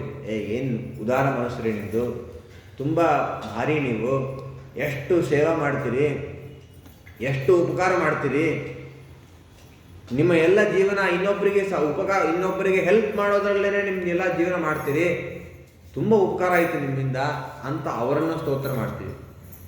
ಇನ್ನು 4 ಜನ ಬಂದರೆ ಆ 4 ಜನ ಎದುರಿಗೆ ಇವರೆಲ್ಲ ತುಂಬ ಉಪಕಾರ ಮಾಡ್ತಾರೆ, ಎಷ್ಟು ಸರಿ ನಮಗೂ ದಾನ ಕೊಡಿಸಿದ್ದಾರೆ, ಅದು ಮಾಡಿದ್ದಾರೆ ಅಂತ ರೀತಿಯಾಗಿ 4 ಜನರ ಹತ್ರ ಅವರ ಬಗ್ಗೆ ಹೇಳ್ತೀವಿ. ಇದು ಕೇವಲ ಈ ಲೋಕದಲ್ಲಿ ನಮಗೆ ಒಂದು 4 ದಿನ, ಒಂದು ವರ್ಷ ಉಪಜೀವನ ಮಾಡಲಿಕ್ಕೋ, 1 ತಿಂಗಳು ಮನೆ ನಡಿಲಿಕ್ಕೋ ಬೇಕಾದಂತಹ ಹಣಕಾಸನ್ನು ಕೊಟ್ಟಂತಹ ವ್ಯಕ್ತಿಗಳ ಬಗ್ಗೆ ನಾವು ಇಷ್ಟು ಸ್ತೋತ್ರವನ್ನು ಮಾಡೋದಿತ್ತು ಅಂತಂದರೆ, ನಾವು ಎಷ್ಟು ಜನ್ಮಗಳವರೆಗೆ ಈ ದೇಹವನ್ನು ಕೊಟ್ಟಿದ್ದಾನೆ. ಒಮ್ಮೆ ಯಾವತ್ತಾದರೂ ನಾವು ಟೆಸ್ಟ್ ಮಾಡೋಣ ಅಂತ ಹೋಗಿ ಅದನ್ನು ಆಸ್ಪತ್ರೆಗೆ ನಾವು ಲಿವರ್ ಮಾರ್ತೀವಿ, ಕಿಡ್ನಿ ಮಾರ್ತೀವಿ, ನನ್ನ ಹಾರ್ಟನ್ನು ನಾನು ಕೊಡ್ತೀನಿ, ಫ್ರೀಯಾಗಿ ಟ್ರಾನ್ಸ್ಪ್ಲಾಂಟ್ ಮಾಡಲಿಕ್ಕೆ ಕೊಡ್ತೀನಿ ಅಂತಂದರೆ ಎಷ್ಟು ಕೋಟಿ ರೂಪಾಯಿ ಕೊಡಲಿಕ್ಕೆ ಸಾಧ್ಯ ಇಲ್ಲ. ಹಾಗಾಗಿ 1 ಲಕ್ಷನೋ 2 ಲಕ್ಷ ರೂಪಾಯಿಗಳನ್ನು ಕೊಡಿಸಿದಂತಹ ವ್ಯಕ್ತಿಯನ್ನೇ ನಾವು ಇಷ್ಟು ಸ್ತೋತ್ರ ಮಾಡೋದಿತ್ತು ಅಂತಂದರೆ, ಕೋಟಿ ವರ್ಷಗಳಿಂದಾಗಿ ನಾವು ಏನೂ ಕೇಳಿಲ್ಲ, ಯಾವತ್ತೂ ಪರಮಾತ್ಮನನ್ನ ಕೇಳಿಲ್ಲ. ಇಂಥದ್ದು ಬೇಕು ಅಂತ ಕೇಳಿವ ನಾವು ಯಾವತ್ತಾದರೂ? ಸ್ವಾಮಿ ನಾವೇನು ಕೇಳ್ತೀವಿ? ದುಡ್ಡು ಕೊಡು ಅಂತ ಕೇಳ್ತೀವಿ, ಅಥವಾ ನನ್ನ ಕಷ್ಟ ಇದೆ, ಕಷ್ಟ ಪರಿಹಾರ ಮಾಡು ಅಂತ ಕೇಳ್ತೀವಿ. ಈ ತೊಂದರೆ ಇದೆ, ಆ ತೊಂದರೆ ಪರಿಹಾರ ಮಾಡು ಅಂತ ಕೇಳ್ತೀವಿ. ಯಾವತ್ತಾದರೂ ನಾವು ಹಾರ್ಟ್ ಬೇಕಂತ ಕೇಳಿವಾ? ಪರಮಾತ್ಮನ ಲಂಗ್ಸ್ ಕೊಡಂತ ಕೇಳಿವಾ? ಅಥವಾ ಪರಮಾತ್ಮನಿಗೆ ಲಿವರು, ಕಿಡ್ನಿ, ಬೋನ್ಸು, ಹಲ್ಲುಗಳನ್ನು ಕೊಡು, ಮೂಗು ಕೊಡು, ಕಣ್ಣು ಕೊಡು, ಕಿವಿ ಕೊಡು, ಯಾವುದಾದರೂ ನಾವು ಬೇಕಂತ ಪರಮಾತ್ಮನನ್ನು ಕೇಳಿವಾ? ಯಾವುದನ್ನು ಪರಮಾತ್ಮನ ನಾವು ಇಂಥದ್ದು ಕೇಳಬೇಕು ಅಂತನ್ನುವಂತಹ ಥಾಟೇ ನಮಗೆ ಬರೋದಿಲ್ಲ ಪರಮಾತ್ಮನ ಹತ್ರ ಹೋಗಿ. ಅದು ಯಾವುದನ್ನು ನಾವು ಪರಮಾತ್ಮನನ್ನ ಕೇಳಿಲ್ಲ. ಆದರೂ ಕೂಡ ನಾವು ಉಸಿರಾಡ್ತಾ ಇದ್ದೀವಿ ಕುತ್ಕೊಂಡು, ಉಸಿರಾಡ್ಲಿಕ್ಕೆ ಗಾಳಿ ಬೇಕಂತ ಕೇಳಿವಾ? ಸರ್ಕಾರದವ್ರು ಇದ್ದಾರೆ, ಗೌರ್ಮೆಂಟ್ನವರು, ನಮ್ಮ ಮನೆಗೆ ಒಂದು ವಾಟರ್ ಪೈಪ್ಲೈನ್ ಹಾಕ್ಲಿಕ್ಕೆ ಒಂದು 3,000 ರೂಪಾಯಿ ಆಗ್ತದೆ. ಪ್ರತಿ ತಿಂಗಳ ಮೀಟ್ರ್ ಎಷ್ಟಾಗುತ್ತೋ ಅಷ್ಟು ದುಡ್ಡು ಕೊಡ್ಬೇಕು, ನೀವು ವಾಟರ್ ಬಿಲ್ ಕೊಡಬೇಕು ಅಂತಂತಾರೆ. ಅವನ ದುಡ್ಡಲ್ಲ, ಅವನ ನೀರು ಸೃಷ್ಟಿ ಮಾಡಿದ್ದಲ್ಲ ಪರಮಾತ್ಮ. ನಾವು ನೀರು ಕೊಡುವಂತ ಪರಮಾತ್ಮನನ್ನ ಕೇಳಿಲ್ಲ.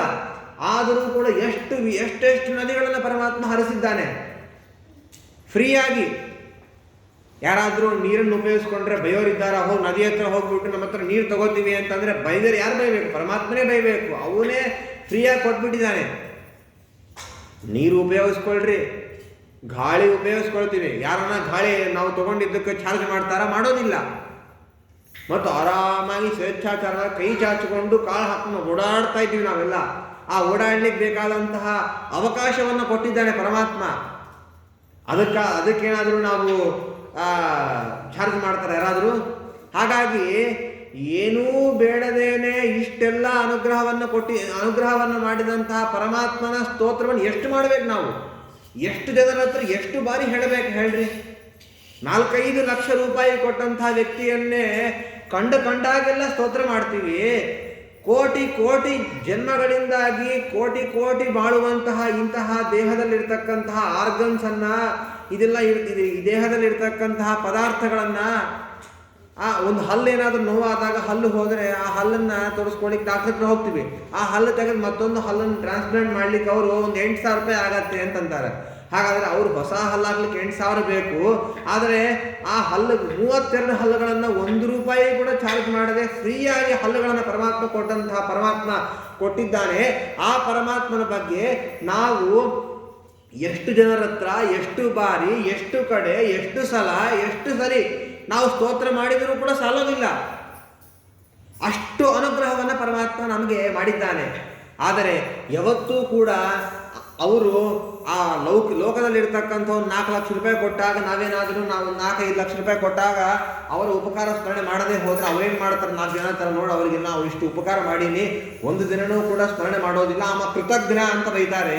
ಹಾಗಾದರೆ ಕೋಟಿ ವರ್ಷಗಳಿಂದ ನಮಗೆ ಬೇಕಾದಂತಹ ಇದೆಲ್ಲ ಉಪಕರಣಗಳನ್ನು ಪರಮಾತ್ಮ ಒದಗಿಸಿಕೊಟ್ಟಂತಹ ಪರಮಾತ್ಮನನ್ನ ನಾವು ಸರಿಯಾಗಿ ಸ್ಮರಣೆ ಮಾಡ್ತಾ ಇದ್ದೀವಾ? ಸರಿಯಾಗಿ ನಾವು ಪರಮಾತ್ಮನ ಬಗ್ಗೆ ಧ್ಯಾನ ಮಾಡ್ತಾ ಇದ್ದೀವಾ? ಪರಮಾತ್ಮನ ತತ್ವಗಳನ್ನು ಕೇಳ್ತಾ ಇದ್ದೀವಾ? ಪರಮಾತ್ಮನನ್ನು ನೋಡ್ತಾ ಇದ್ದೀವಾ? ಏನೂ ಮಾಡ್ತಾ ಇಲ್ಲ. ಅಂದಮೇಲೆ ನಾವು ಎಷ್ಟು ಕೃತಜ್ಞರಾಗಬೇಕು.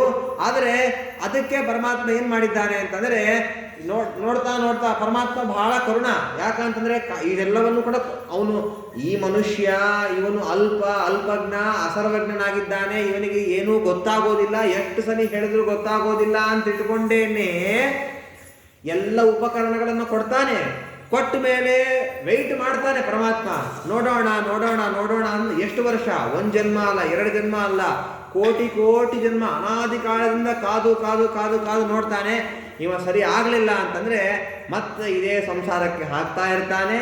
ಮತ್ತೆ ಮೇಲೆ ಕರ್ಕೊಂಡು ಹೋಗೋದು, ಕೆಳಗೆ ಕರ್ಕೊಂಡು ಬರೋದು, ಮೇಲೆ ಹೋಗೋದು, ಕೆಳಗೆ ಹೋಗೋದು, ಮೇಲೆ ಕೆಳಗೆ ಮಾತ್ರ ತಿರುಗ್ತಾ ಇರ್ತೀವಿ ನಾವಷ್ಟೇ. ಮೇಲೆ ಹೋದ್ಮೇಲೆ ಸ್ಥಿರವಾಗಿ ಇದ್ಬಿಡ್ಬೇಕು. ಅಲ್ಲೇ ಸ್ಥಿರವಾದಂತಹ ಲೋಕವಾದಂತಹ ಪರಮಾತ್ಮನ ಬಳಿಯೇ ನಾವಿರಬೇಕು. ಆ ಪರಮಾತ್ಮನ ಬಳಿ ಇರಲಿಕ್ಕೆ ಬೇಕಾದಂತಹ ಸಾಧನವನ್ನು ಮಾಡಬೇಕು. ಅದಕ್ಕೆ ಬೇಕಾದಂತಹ ಸಾಧನ ಮಾಡಲಿಕ್ಕೆ ಬೇಕಾದಂತಹ ಸಜ್ಜನರ ಸಂಘ ಆಗಬೇಕು. ಆ ಸಜ್ಜನರ ಸಂಘದಿಂದ ತತ್ವಗಳನ್ನು ತಿಳಿಯಬೇಕು. ತಿಳಿದಿದ್ದನ್ನು ಅನುಷ್ಠಾನದಲ್ಲಿ ತರಬೇಕು. ತಂದಿದ್ದನ್ನು ಪರಮಾತ್ಮನಲ್ಲಿ ಸರಿಯಾಗಿ ವಿನಿಯೋಗ ಮಾಡಬೇಕು. ಅದಕ್ಕೆ ವಾಯುಸ್ತುತಿಯಲ್ಲಿ ಹೇಳ್ತಾರೆ, ಸದ್ಗುಣಗಣ ಬೃಹತೀಂ ಶಾಶ್ವತೀಂ ಆಶುದೇವ. ಆ ತ್ರಿವಿಕ್ರಮ ಪಂಡಿತಾಚಾರ್ಯರು ವಾಯುಸ್ತುತಿಯಲ್ಲಿ ವಾಯುದೇವರ ಸ್ತೋತ್ರವನ್ನು ಮಾಡಬೇಕಾದಾಗ ವಾಯುದೇವರನ್ನು ಕೇಳ್ತಾರಂತೆ. ಏನಂತಂದ್ರೆ, ವಾಯುದೇವರ ಸ್ತೋತ್ರ ನಮಗೆ ಸದ್ಗುಣಗಳ ರಾಶಿಯನ್ನೇ ನಮಗೆ ಕೊಡು. ಸದ್ಗುಣಗಳಂದರೆ ಏನು? ಮಾಡಿದಂತ ಎಲ್ಲ ಬ್ಯಾಡ್ರಿ. ಪರಮಾತ್ಮ ಗುಣಪೂರ್ಣನಾಗಿದ್ದಾನೆ, ಪರಮಾತ್ಮ ದೋಷ ದೂರನಾಗಿದ್ದಾನೆ, ಪರಮಾತ್ಮ ಅಷ್ಟು ದೊಡ್ಡವನು ಇಷ್ಟು ದೊಡ್ಡವನು ಎಲ್ಲ ಬೇಡ. ನಮಗೆ ಪರಮಾತ್ಮ ಮಾಡಿದಂತಹ ಉಪಕಾರವನ್ನು ಸ್ಮರಣೆ ಮಾಡುವಂತಹ ಬುದ್ಧಿ ಕೊಟ್ಟರೆ ಸಾಕು, ನಮಗಿನ್ನೇನು ಬೇಡ. ಇಷ್ಟು ವರ್ಷ ಜೀವನ ಮಾಡೀವಿ, ಇಷ್ಟು ವರ್ಷ ಆಯುಷ್ಯವನ್ನು ಕೊಟ್ಟಿದ್ದಾನೆ, ಆರೋಗ್ಯವನ್ನು ಕೊಟ್ಟಿದ್ದಾನೆ, ಸ್ಥಿರವಾಗಿರೋ ಥರ ಮಾಡಿದ್ದಾನೆ, ಮತ್ತು ಬುದ್ಧಿಯನ್ನು ಕೊಟ್ಟಿದ್ದಾನೆ. ಏನು ಆ ಬುದ್ಧಿಗೆ ಎಷ್ಟು ಬೆಲೆ ಇದೆ ಗೊತ್ತಾ? ಆ ಸೈಂಟಿಸ್ಟ್ಗಳು ಹೇಳ್ತಾರಂತೆ, ನಾವು ಒಬ್ಬ ವ್ಯಕ್ತಿ ಹುಟ್ಟಿದ ಮೇಲೆ ಅವನಿಗೇನು ಬುದ್ಧಿ ಇರೋದಿಲ್ಲ. ಒಂದು 16-17 ವರ್ಷಕ್ಕೆ ತಾನು ಸ್ವಯಂ ಆಲೋಚನೆ ಮಾಡುವಂತಹ ಬುದ್ಧಿ ಬರ್ತದಂತೆ. ಸ್ವಯಂ ಆಲೋಚನೆ ಮಾಡುವಂಥ ಬುದ್ಧಿ ಬಂದಾಗಿನಿಂದ ಅವನು ಒಂದು ವೇಳೆ 100 ವರ್ಷ ಅಥವಾ 120 ವರ್ಷ ಬದುಕಿದರೂ ಕೂಡ ಎಷ್ಟು % ಬುದ್ಧಿಯನ್ನು ಉಪಯೋಗಿಸಲಿಕ್ಕೆ ಸಾಧ್ಯ ಇದೆ ಅಂತಂದರೆ ನಾಟ್ 1% ಬುದ್ಧಿಯನ್ನು ಉಪಯೋಗಿಸ್ತಾನಂತೆ. ಅವನಿಗೆ ಇರ್ತಕ್ಕಂಥದ್ದು ತುಂಬ ತುಂಬ ಜಾಸ್ತಿ ಇದೆಯಂತೆ. ಆ ಬುದ್ಧಿಯ ಆ ಸಾಮರ್ಥ್ಯ ತುಂಬ ಇದ್ದರೂ ಕೂಡ ತಾನು ಅಷ್ಟು ವರ್ಷದಲ್ಲಿ ಉಪಯೋಗಿಸುವಂತಹದ್ದು ನಾಟ್ 1% ಬುದ್ಧಿಯನ್ನು ಉಪಯೋಗಿಸ್ತಾನಂತೆ. ಹಾಗಾದರೆ ಅಂತಹ ಅಷ್ಟು ಏನು ಆ ಬುದ್ಧಿಯಿಂದ ನಮಗೇನಾದರೂ ಎಲ್ಲ ವಿಷಯಗಳ ಉಪಸ್ಥಿತಿ ಇರ್ತಿತ್ತು, ಎಲ್ಲವನ್ನು ಹೊಸದಾದಂತಹ ಆಲೋಚನೆಗಳನ್ನು ಹೇಳುವಂತಹ ಶಕ್ತಿ ಇರ್ತಿತ್ತು ಅಂತಂದರೆ ಒಂದು ಫಿಲಮ್ ಇಂಡಸ್ಟ್ರಿಯಲ್ಲಿ ಹಾಡು ರಚನೆ ಮಾಡ್ಬೋದು, ಅಥವಾ ಒಂದು ಫಿಲಮ್ ಮಾಡುವಂಥವರಿಗೆ ಒಂದು ಒಳ್ಳೆ ಕತೆ ಬರೆಕೊಡ್ಬೋದು, ಅಥವಾ ಇನ್ನೇನಾದರೂ ಒಂದು ಗೌರ್ಮೆಂಟ್ ಪ್ರಾಜೆಕ್ಟಿಗೆ ಬೇಕಾದಂತಹ ಪ್ಲ್ಯಾನ್ ಕೊಡ್ಬೋದು, ಅಥವಾ ಇನ್ನೇನಾದರೂ ಒಂದು ಮನೆ ಕಟ್ಟೋರಿಗೆ ಮನೆ ಪ್ಲ್ಯಾನ್ ಮಾಡಿ ಇಂಜಿನಿಯರ್ ಆಗಿರ್ಬೋದು, MBBS ಮಾಡೋರಾಗಿರ್ಬೋದು, IAS ಆಗಿರ್ಬೋದು, IPS, IFS, IRS, ಏನೇನು ದೊಡ್ಡ ಸ್ಥಾನಗಳು ಅಂತ ಈ ಜಗತ್ತಿನಲ್ಲಿದೆ. ಅಲ್ಲೆಲ್ಲ ಕಡೆ ಹೆಚ್ಚೆಚ್ಚು ಬುದ್ಧಿಯನ್ನು ವಿನಿಯೋಗ ಮಾಡಿದಷ್ಟು ಅವನಿಗೆ ಪೋಸ್ಟ್ ಜಾಸ್ತಿ ಆಗ್ತಾ ಹೋಗ್ತದೆ, ಸಂಬಳ ಜಾಸ್ತಿ ಆಗ್ತಾ ಹೋಗ್ತದೆ. ಹಾಗಾದರೆ ಅಂತಹ ಬುದ್ಧಿಯನ್ನು ನಾವು ಇದ್ದಿದ್ದನ್ನು ವಿನಿಯೋಗ ಮಾಡಿದ್ದಕ್ಕೆ ಅವ್ರು ದುಡ್ಡು ಕೊಡ್ತಾರೆ. ಹಾಗಾದರೆ ಅಂತಹ ಬುದ್ಧಿಯನ್ನು ಫ್ರೀಯಾಗಿ ಕೊಟ್ಟಂತಹ ಪರಮಾತ್ಮನನ್ನು ನಾವು ಎಷ್ಟು ಸ್ತೋತ್ರ ಮಾಡಬೇಕು, ಪರಮಾತ್ಮನಿಗೆ ಎಷ್ಟು ದುಡ್ಡು ಕೊಡಬೇಕು? ಏನು ಕೊಟ್ಟರೆ ಸಾಲ್ತದೆ ಪರಮಾತ್ಮನಿಗೆ? ಏನು ಕೊಟ್ಟರೂ ಸಾಲೋದಿಲ್ಲ, ಏನೇನು ಕೊಟ್ಟರೂ ಸಾಲೋದಿಲ್ಲ. ತಾಯಿ ಋಣ ಬಹಳ ದೊಡ್ಡದು ಅಂತ ರೀತಿಯಾಗಿ ಹೇಳ್ತಾರೆ. ಯಾಕೆಂದರೆ 9 ತಿಂಗಳವರೆಗೆ ನಮ್ಮನ್ನು ಹೊಟ್ಟೆಯಲ್ಲಿ ಸಾಕಿ ಕಾಪಾಡಿ ಮಾಡ್ತಾಳೆ ಅಂತಂದರೆ ತಾಯಿಗೆ ಅಷ್ಟು ಮಹತ್ವ ಇದೆ ಅಂತಂದರೆ ಕೋಟಿ ಜನ್ಮಗಳವರೆಗೆ ನಮ್ಮನ್ನು ಹುಟ್ಟಿಸಿ ಬೆಳೆಸ್ತಾ ಇರತಕ್ಕಂಥ ಪರಮಾತ್ಮನಿಗೆ ಎಷ್ಟು ನಾವು ಋಣಿಯಾಗಿದ್ದೀವಿ. ಇರುವೆ ಇದೆ. ನಾವು ಮನುಷ್ಯರಾದರೆ ಕಷ್ಟ, ನಮಗೆ ಒಂದು ವೇಳೆ ದುಡ್ಡು ಇಲ್ಲದೆ ಹೋಗಿ ಯಾವುದಾದ್ರೂ ಒಂದು ದೊಡ್ಡ ಗುಡಿ ಹತ್ರನೋ ಅಥವಾ ಇನ್ನೇನಾದರೂ ಎಲ್ಲ ಜನಗಳು ಕೂಡಿರ್ತಕ್ಕಂಥ ಒಂದು ಸ್ಥಾನ ಹತ್ರ ಹೋಗಿ ಒಂದಿಷ್ಟು ಸ್ವಲ್ಪ ದುಡ್ಡು ಕೊಡ್ರಿ ಅಂತ ಭಿಕ್ಷೆ ಬೇಡಿದರೆ ದುಡ್ಡು ಕೊಡ್ತಾರೆ. ₹1, ಒಂದು ₹10, ₹20 ಕೊಡ್ತಾರೆ. ಅದನ್ನು ನಾವು ಬೇಕಾದ್ರೂ ತಿನ್ಬೋದು.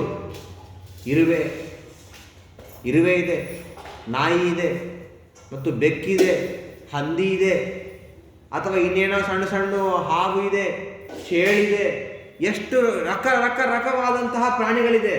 ಆ ಎಲ್ಲ ಪ್ರಾಣಿಗಳಿಗೆ ನಾವಲ್ಲ ಯಾರಾದರೂ ಒಬ್ರು ಹೋಗಿ ಅದಕ್ಕೆ ಬೇಕಾದಂತಹ ಕಾಲಕ್ಕೆ ಬೇಕಾದಂತಹ ಆಹಾರವನ್ನು ಯಾರನ್ನ ಕೊಡ್ತಾ ಇದ್ದಾರಾ? ನಾವು ಯಾರನ್ನ ಮಾಡ್ತಾ ಇದ್ದೀವಿ? ಅದನ್ನು ನಾವ್ಯಾರು ಮಾಡೋದಿಲ್ಲ. ಆದರೂ ಕೂಡ ಸಮಯಕ್ಕೆ ಯಾರಿಗೆ ಏನು ಬೇಕು, ಯಾರಿಗೆ ಯಾವ ಸಮಯಕ್ಕೆ ಏನು ಬೇಕು ಅದೆಲ್ಲವನ್ನೂ ಕೂಡ ಪರಮಾತ್ಮ ಕೊಡಲಿಕ್ಕಾಗಿ ಸಂಕಲ್ಪ ಮಾಡಿಬಿಟ್ಟಿದ್ದಾನೆ.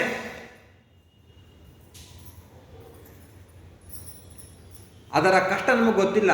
ಉದಾಹರಣೆಗೆ ಹೇಳಬೇಕಾದ್ರೆ ನಮ್ಮ ಮನೆಗೆ ಯಾರಾದರೂ ನಾವೇನು ಮಾಡ್ತೀವಿ ಅಂದರೆ, ಯಾರಾದರೂ ಒಂದಿಷ್ಟು ಜನ ಸಮೂಹದವರು ಪಾದಯಾತ್ರೆಗೆ ಅಂತೇನ ಹೋಗ್ತಿರ್ತಾರೆ, ಒಂದು 40 ಜನ ಹೋಗ್ತಿರ್ತಾರೆ. ನಾವು ನಮ್ಮ ಮನೆಗೆ ಬನ್ನಿರಿ, ನಾವೆಲ್ಲ ನಿಮಗೆ ಬೇಕಾದಂಥ ಉಪಚಾರ ಎಲ್ಲವನ್ನು ಕೂಡ ಮಾಡ್ತೀವಿ ಅಂತ ನಾವು ಮನೆಗೆ ಕರ್ಕೊಂಬಂದಿರ್ತೀವಿ.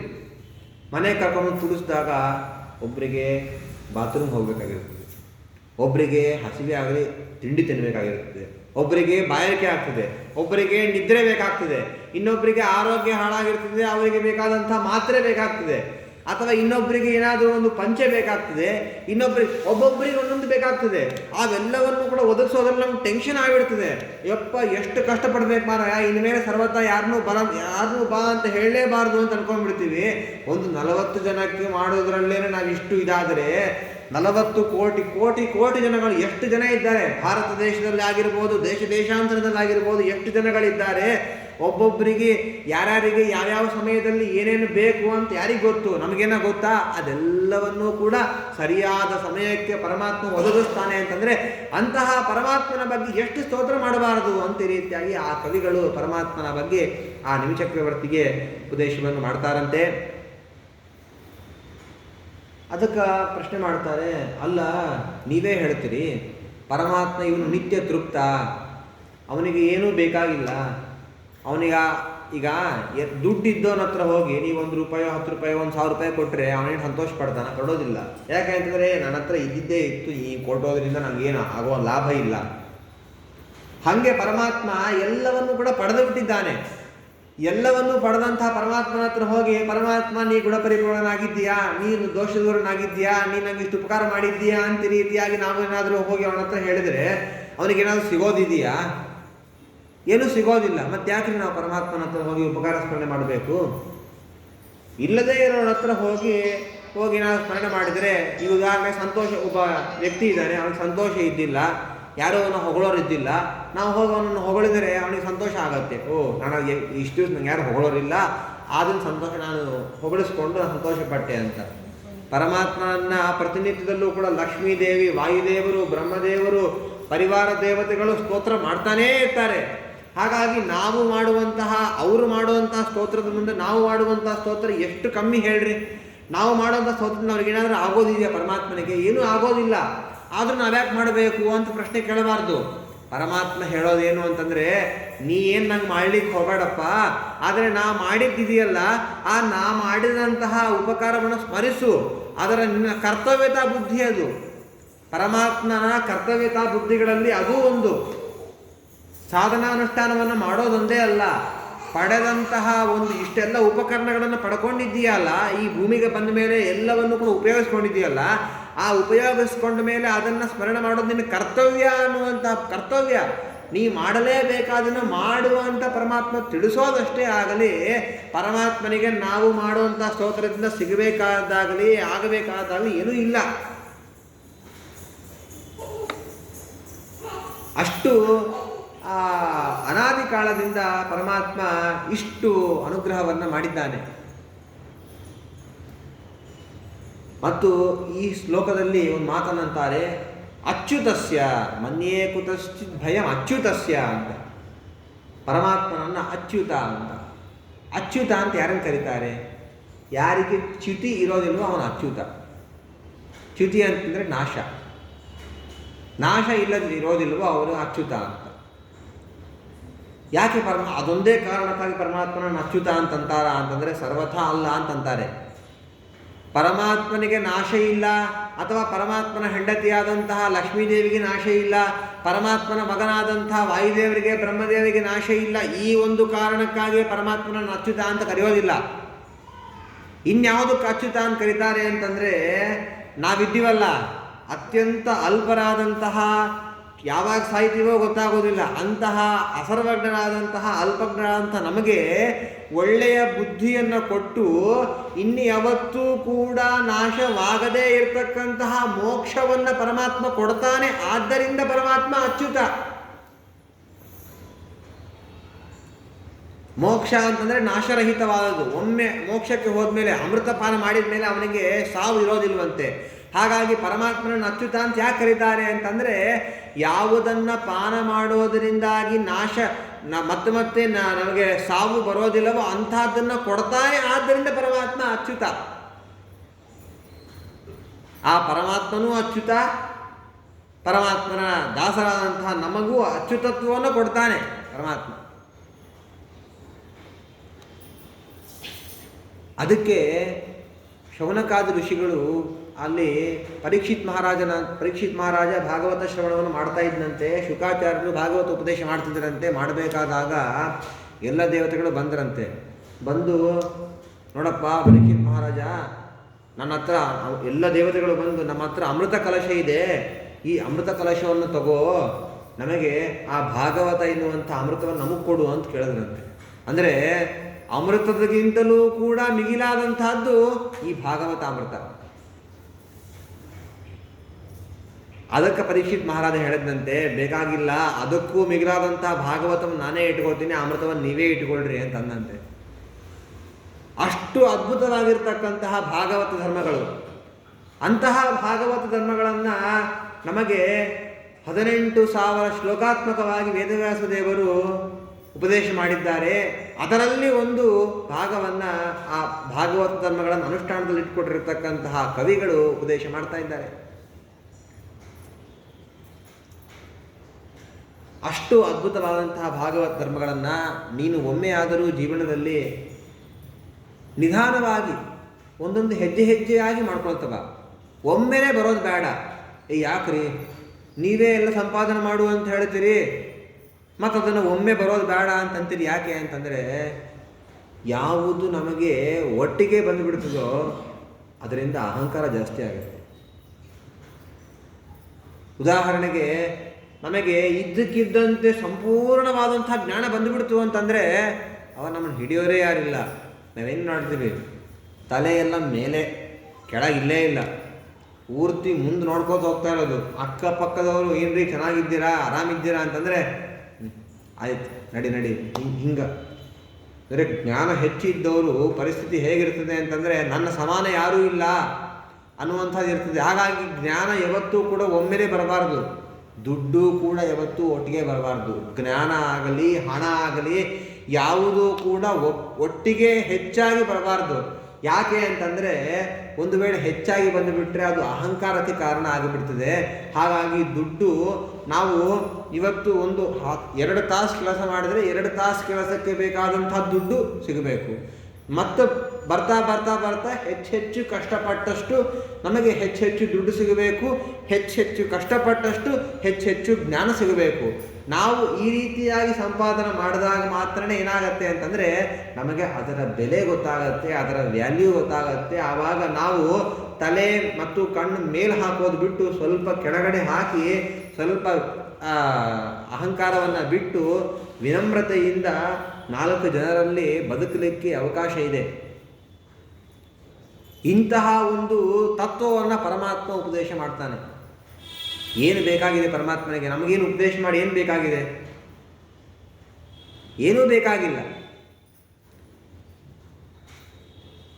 ಹೀಗೆ ಒಂದು ಭಾಗವತ ಧರ್ಮವನ್ನು ನಮಗೆ ತಿಳಿಸಿ ಮತ್ತೊಂದು ಭಾಗವತ ಧರ್ಮವನ್ನು ತಿಳಿಸ್ತಾರೆ.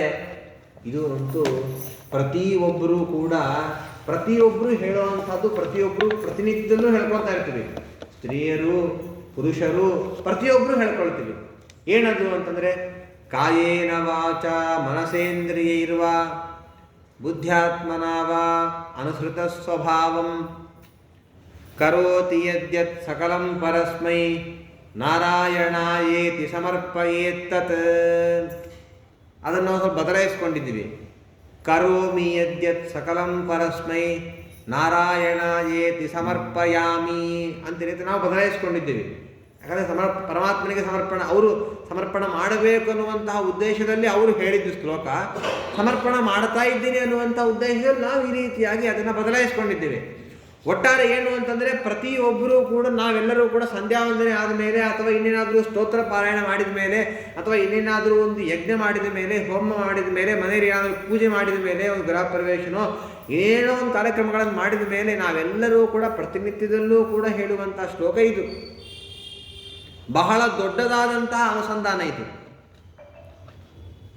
ದೇಹದಿಂದ ಆಗಿರಬಹುದು, ಮನಸ್ಸಿನಿಂದ ಆಗಿರಬಹುದು, ಅಥವಾ ಬುದ್ಧಿಯಿಂದ ಆಗಿರಬಹುದು, ಅಥವಾ ಇನ್ನೊಬ್ಬರು ನಮಗೆ ತಿಳಿಸಿಕೊಟ್ಟು ಹೀಗೆ ಮಾಡುವಂಥ ರೀತಿಯಾಗಿ ಹೇಳಿ ಆದರೂ, ಅಥವಾ ನಾವೇ ತಿಳ್ಕೊಂಡು ಒಬ್ಬರು ಮಾಡೋದನ್ನು ನೋಡಿ ತಿಳ್ಕೊಂಡಾದರೂ, ಏನೇನು ಮಾಡ್ತೀವೋ ಎಲ್ಲವನ್ನೂ ಕೂಡ ಪರಮಾತ್ಮನಿಗೆ ಅರ್ಪಣೆ ಮಾಡಬೇಕು. ಈ ಹಿನ್ನೆಲೆಯಲ್ಲಿ ಒಂದು ಸಣ್ಣ ಉದಾಹರಣೆಯನ್ನು ಹೇಳ್ತೀನಿ. ಒಬ್ಬ ವಿದ್ಯಾರ್ಥಿ ಇದ್ದನಂತೆ, ತುಂಬ ಬುದ್ಧಿವಂತ. 1ನೇ ಕ್ಲಾಸ್ನಿಂದ ಹಿಡ್ಕೊಂಡು ಸುಮಾರು IAS ಪಾಸ್ ಆಗೋವರೆಗೂ ಎಲ್ಲದರಲ್ಲೂ ಕೂಡ ಫಸ್ಟ್ ರ್ಯಾಂಕ್ ಬರುವಂಥ ವ್ಯಕ್ತಿ. ಭಾರೀ ಮಾರ್ಕು, ಯಾವುದು ಒಂದು ಅಕ್ಷರ ತಪ್ಪು ಇರೋದಿಲ್ಲ, ಒಂದು ಆಲ್ಫಾಬೆಟ್ ಕೂಡ ತಪ್ಪು ಇಲ್ಲದೆ ಇರುವಷ್ಟು ಸ್ಪಷ್ಟವಾಗಿ ಬರೆಯೋದು, ಸಮಯಕ್ಕೆ ಮುಗಿಸ್ತಾ ಇದ್ದಂತೆ. ಆ ವ್ಯಕ್ತಿ ಬರೆದು ಎಲ್ಲದರಲ್ಲೂ ಪಾಸ್ ಆಗ್ತಿದ್ದಂತೆ. ಒಮ್ಮೆ ಅವ್ರ ತಾಯಿ ತಂದೆ ಕೇಳಿದ್ರಂತೆ, ನೀನು ಪರೀಕ್ಷೆ ಬರಿತಿದ್ದೀಯ ಅಂತ ಇದ್ದೀಯಾ? ಈಗ ಎಲ್ಲ ಕಡೆನೂ ಸಿಗೋದಿಲ್ಲ. ಒಂದು ಸ್ಕೂಲ್ನಲ್ಲಿದ್ದಾಗ ಮಾತ್ರನೇ ಪೇಪರ್ಸ್ ಕೊಟ್ಟು ಕಳಿಸ್ತಾರೆ ಮನೆಗೆ. ಒಂದು ಹಂತ ಮುಗಿದ ಮೇಲೆ ಯಾರೂ ಕೂಡ ನಾವು ಬರೆದಂತಹ ಪೇಪರ್ಸ್ನ ನಮ್ಗೆ ಕೊಡೋದಿಲ್ಲ. ಕೇವಲ ಮಾರ್ಕ್ಸ್ ಶೀಟನ್ನು ಮಾತ್ರ ಕೊಡ್ತಾ ಇರ್ತಾರೆ. ಒಮ್ಮೆ ನಿನ್ನ ಪೇಪರ್ ನೋಡಬೇಕಂತ ನಮ್ಗೆ ಆಸೆ ಇದೆಯಪ್ಪ ಅಂತ ಕೇಳಿದ್ರಂತೆ. ಅವ್ರು ಕೇಳಿದ್ದೇನು, ನಿನಗೆ ಎಲ್ಲ ಮಾರ್ಕ್ಸ್ ಬಂದ ಮೇಲೆ ಆ ಮಾರ್ಕ್ಸ್ ಎಷ್ಟು ಹಾಕ್ಯಾರ, ನೀನು ಅದನ್ನು ಹೆಂಗೆ ಬರೆದಿದ್ದೆ ಅಂತ ನೋಡ್ಲಿಕ್ಕೆ ನಾವು ಬೇಕು ಅಂತ ತಂದೆ ತಾಯಿ ಕೇಳಿದ್ದು. ಆ ಮಹಾನುಭಾವ ಅದನ್ನು ಹೆಂಗೆ ಅರ್ಥ ಮಾಡ್ಕೊಂಡ್ಬಿಟ್ಟ ಅಂತಂದರೆ, ನಾನು ಬರೆದಿದ್ದು ಹೇಗಿರುತ್ತೆ ಅದನ್ನು ಅಪ್ಪ ಅಮ್ಮ ನೋಡಬೇಕು ಅಂತ ಅನ್ಕೊಂಡ್ಬಿಟ್ಟಾರ ಅಂತ ಅಂದ್ಕೊಂಡು ಎಕ್ಸಾಮ್ ಹಾಲಿಗೆ ಹೋದ್ನಂತ. ಹೋಗಿ ಏನು ಎಷ್ಟು ಪ್ರಶ್ನೆ ಇದ್ದೋ ಅಷ್ಟು ಪ್ರಶ್ನೆಗೆ ಎಲ್ಲ ಉತ್ತರವನ್ನು ಬರೆದ್ನಂತೆ. ಬರೆದು ಮನೆಗೆ ಬಂದಂತೆ. ಮನೆಗೆ ಬಂದ 1 ತಿಂಗಳಾಯಿತು, ಇನ್ನೂ ಏನು ರಿಸಲ್ಟ್ ಬರ್ತಾ ಇಲ್ಲ. ಎಲ್ಲಾರ್ದು ಮನೆ ಸುತ್ತಮುತ್ತಲಿರುತ್ತೆ, ಎಲ್ಲಾರ್ದು ರಿಸಲ್ಟ್ ಬಂದದಂತ. ಯಾಕೋ ನಿನ್ನ ರಿಸಲ್ಟ್ ಬಂದಿಲ್ಲ ಅಂತಂದರೆ ಆವಾಗ ಪೇಪರ್ ತೆಗೆದು ತೋರಿಸ್ತಾನಂತೆ. ನೋಡ್ರಿ ನೀವು ನಾನು ಬರೆದಿದ್ದು ಹೆಂಗಿರ್ಬೇಕಂತ ನೋಡ್ಬೇಕಂತ ಕೇಳಿರಿ, ಅದಕ್ಕೆ ನಾನು ಪೇಪರ್ ತಂದೆ ಅಂತೆ. ಹುಚ್ಚ, ನೀ ಅದನ್ನು ಎಲ್ಲಿ ಕೊಡಬೇಕು ಅಲ್ಲಿ ಕೊಡಬೇಕು, ಅದನ್ನು ತಂದು ಮನೆಯಾಗಿ ಇಟ್ಟರೆ ಏನು ಬರ್ತಾನೆ ಹೆಂಗಿದ್ರಿಂದ ಅಂತ ಬೈದರಂತೆ. ಹಾಗೆ ನಾವು ಅದೇ ಕೆಲಸವನ್ನೇ ಮಾಡ್ತಾ ಇದ್ದೀವಿ.